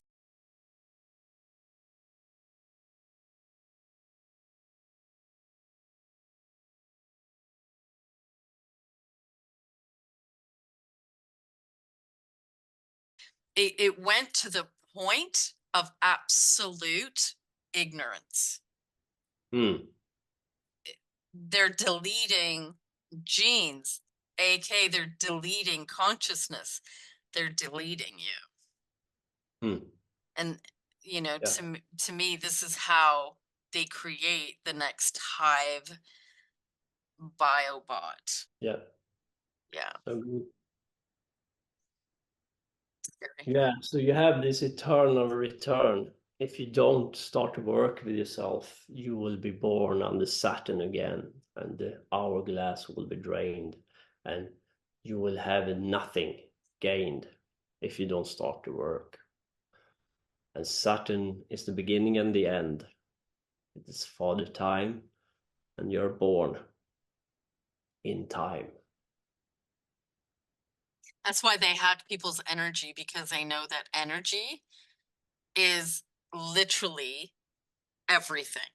You have energy to do, you have energy to like, but you have no energy, then people are finding a real struggle even trying to do the work. Yeah, Because exactly. and you went through it when you had the spiders for a year. Mm. So, you know, maybe you can next time when we're going to do the deeper method video Yeah. for everyone so that they get you know, really deep into it, Yep. you can explain the things to combat all these things they're doing to keep everybody energy poor and energy bankrupted. Yeah, absolutely. Mhm. And the one rule of thumb is never stop when you have started the journey. Just push forward, and you will be more and more powerful. You can fall and you can withdraw, but you have to rise up sooner or later. You can withdraw for a month, but you have to go up on your feet again and start to go forward. It's very dangerous to get stuck when you have started to walk the walk. You should go all the way. What happens if they don't? You can fail miserably and fall and become even more trapped in the demiurgic prison. And this elite, some of them might be esoteric people who had a good intention, but became stuck uh, even more than before because they fell and they were tempted. They started to use sexual magic for the wrong reasons, and if you misabuse the chakra and sexual magic and stuff like that, you can be possessed by sex instead. And that is exactly what we see in the esoteric elite, like obsession with sex. Nothing wrong with sex and love, right? But if you get possessed by it, therefore, when you do the work, do it for the right reasons and never stop. And don't be afraid. Never answer with fear that if you do it, you can spiral out of control. But you don't necessarily have to do sex magic for the left-hand path. No, you don't. And sexual magic is also misunderstood in some ways. You can view your body as an alchemical temple with a lot of fluids. And this energy you can start to use and manipulate and control. You don't need physical sex to do sexual magic. Is like your energy in your body start to move and you can have. Because I think going into sex, well, this is just me. I don't like the feeling of sexual magic at all. I feel it's very inverted and the opposite of sacred. It's actually like, to me, it feels like it takes you into the hell realms, actually. There are a lot of experimentation going on, especially in the beginning of 1900, or when a lot of they combined the Western tradition with the Eastern esoteric traditions, and I think a lot of misunderstanding and experimentation went wrong. So don't use any method, like you don't have to use sexual magic to begin with. There are other methods. I like to communicate with spirits, use chakra, kundalini work, going into the cliphotic tree. And with that, you can achieve, I mean, huge method. And second, we are all different. Some of us is good with some method and others with others. And also you can choose to not to use some methods like sexual magic if you feel off-put by it. You don't have to. I just like the clean, you know, that's my sacred universe. Like, I don't know, to me it feels so corrupted. That's just me. I like my Buddhistic way. Yeah, I think you should be very careful with it if you are going to use it at all. Now, what is at stake in this dire age of ours? And to finish the presentation, we are in an apocalyptic situation, and the human race will transform into a new image. Either you transform through your spirit and you evolve on your own accord and through your own will, or a certain esoteric elite will devolve you. Either way, you will change, and there is nothing the human race can do about it. My solution is that we should transform ourselves by going back to where it all went wrong, before we was manipulated into this false light. I don't think it's a good idea to allow this elite, esoteric elite, control us over the next matrix again. Then we will be stuck for like 26,000 years again, or at least 12,500 years again. And I don't think we have. Enough is enough, I would say. And we have to take back what they have stolen from us. And that's our birthright. They are parasites, and I think enough is enough. The human family have to evolve and go forward where we should go, have gone already. Right, we should have been there already millions of years ago. This is it's insane. This is completely insane, and yeah. So we need your experience should be to travel through dimensions and discover new metaphysical worlds, soul travel, travel to stars and so on. Your body is only your vehicle. If you can travel whenever you want, if you can leave your body whenever you want, this ain't a prison. It's only a prison if they convince you that it is a prison and that you can't leave. And if that's become your mental state, then you have created your own prison through their lies. And that's how they work, because they know very well that whatever you choose to believe in is what is created. So yeah, absolutely. And I say the esoteric elite is a nightmare enough to scare small children, but you are a terrible fucking nightmare, and it's time to awake. Yeah, exactly. And they can consume their own nothing of essence into obliteration, as opposed to our essence, you know? Yeah. We have to stop being the machine for them. Yeah. So I love this. This is yeah, wonderful. Now we're at the sound of silence. Yeah, the sound silence. I forgot I have a couple of, because I want to wrap it up as well. Yeah, there is something called the sound of silence, and that is when you withdraw into the darkness and when all the sound is shut down, you will be able to hear a new sound you have never heard before. And that's the sound of the universe. And if you start to play in tune with that sound, you will find your spark and you will ignite your dormant DNA. And this sound is in tuned with the light. And it's like an orchestra.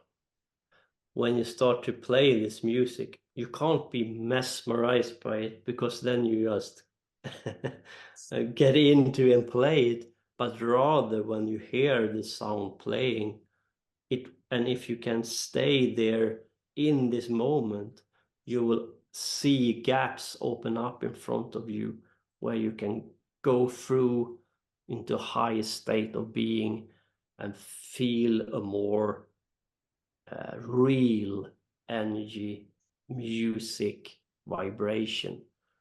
And there you will find the real you in the sound of silence. And that is in the darkness. And that's a new idea will be born. A new idea what the human race can become, where we play a new music, a new tone that we never have heard or perceived of before. A new humanity. But it has to come from a new pure image, a new thought, what we can become, who haven't been thought about before. What you can't imagine, you can't manifest. And going into the deep, right? Going into what I call the deep. Yeah. That is the only place in it's, to me, it's like the alpha and the omega, because it's the place we were before we knew creation, before we were actually experiencing creation. It's the place that we come from. So that memory alone is the only place that can create the new consciousness, the thought that has not been thought before for a new reality. Exactly. Mm-hmm. Thank you, Paula. And this is the 22 strands of DNA. And of course, the scientists call it junk DNA. Everything they talk down to, everything they try to tell you, don't pay any attention to. You should. They distort and lie. Everything is a distortion. The 22 strands of DNA is very real. Mm-hmm. And you can use the Hebrew letters to ignite it. And that's also a method. Mm-hmm. And we can talk about it next time with the method of this Hebrew letters and what it's all about and why you can use it. Oh, yeah. My mind's like, ping, ping, ping. Yes, let's go into it next time. So we're functioning on 2 strands, right? What? We're functioning on 2 strands right now. Yeah, I don't know how many we have, but I know that there are 22 strands shut down. Some say 12, but no, I think it's 22. Yeah, according to the watches, there is 22. And you have 22 Hebrew letters, and you have 22 paths on the Qliphothic tree.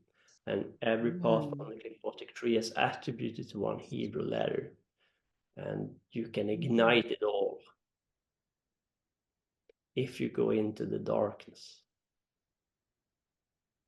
I am very curious. And remember, I talked about language. Before the Noah's flood, we have more a form language. Now it's more force language, where each letter just in Hebrew you have a language in between the form that we had before. That was light, it was sound, mantra kind of the vibrations, and then you have the runes, the Hebrew, the hieroglyphs, the cuneiforms. They are in between. And now we have the language that is based on force. It's a scientific language. Where do you think the Hebrew language comes from? For it to be still ignited, where does that language come from, and what is that? Yeah, I can only speculate, but there are manipulation going on in both both in the Enlil demiurge faction and by the Watchers. When Moses went up to Mount Sinai, they manipulated him in order to put in some very profound truth in the Old Testament. That if you unlock it, you will see a very powerful method in the left-hand path. And the Hebrew letter is one of those, I think, and the Qliphots. And I think that's the reason why Michelangelo portrayed him with horns. The statue of Moses have horns. Makes sense. So this war goes on both sides. This one side want to awaken us. They infiltrate the holy scriptures that should hold us at bay or in this prison. But if you start to understand it, you'll be able to read between the lines, because that's the Watcher's signature. Okay. We can go into that next time. Yep. That's very interesting. So it's don't throw out the Bible, because there are things there. But what we should do is to go back to the womb, back to the darkness, and seed a new plant in complete darkness, where the light cannot touch this plant. This plant is born out of complete darkness in the womb of Lilith. This is the seed of the new human. And because the light haven't touched this flower or this plant, it is not manipulated. And we need force and fire and masculine energy to allow this to grow and exit the womb of the feminine. And when it does, it is pure and strong enough to see through all the lies they have put into the light. They will meet this plant when it leaves the soil, and it can withstand it, and the humanity will grow into a different species altogether. And that's the masculinity you spoke of, that is not the distorted version. Exactly. because we need it. We need willpower, fire to allow this new plant to grow. That's a new idea what humanity can become without the distortion, the manipulation, the lies, what humanity is, because it ain't. Mm-hmm. We can seed a new plant in the dark with a new idea what we can become, what humanity is. But we cannot allow this light manipulate the intent or pollute this plant. Mm-hmm. Seed it in the dark, seed it in Lily's womb, and then we need fire and force to allow it to grow. And when it leave, it hasn't been distorted, and it is powerful enough to withstand the light Mm-hmm. when it will. Amazing.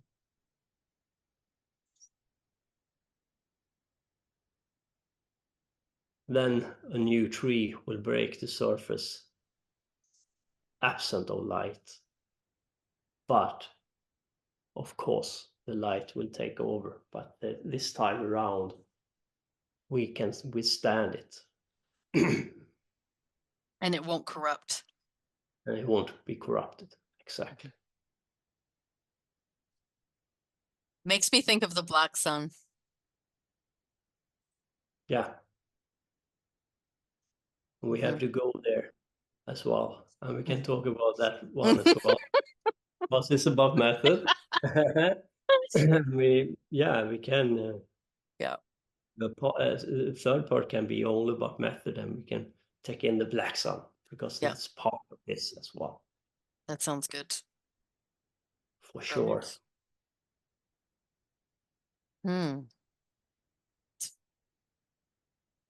Yeah, this was all the 6 part of this presentation. I hope it made sense. I try to tell you why I come to the conclusion I have and what to do about it. It makes total sense. And it's very interesting because it brings me to the original tree of life. Because you ended with the tree in darkness that will not be able to be corrupted by false light.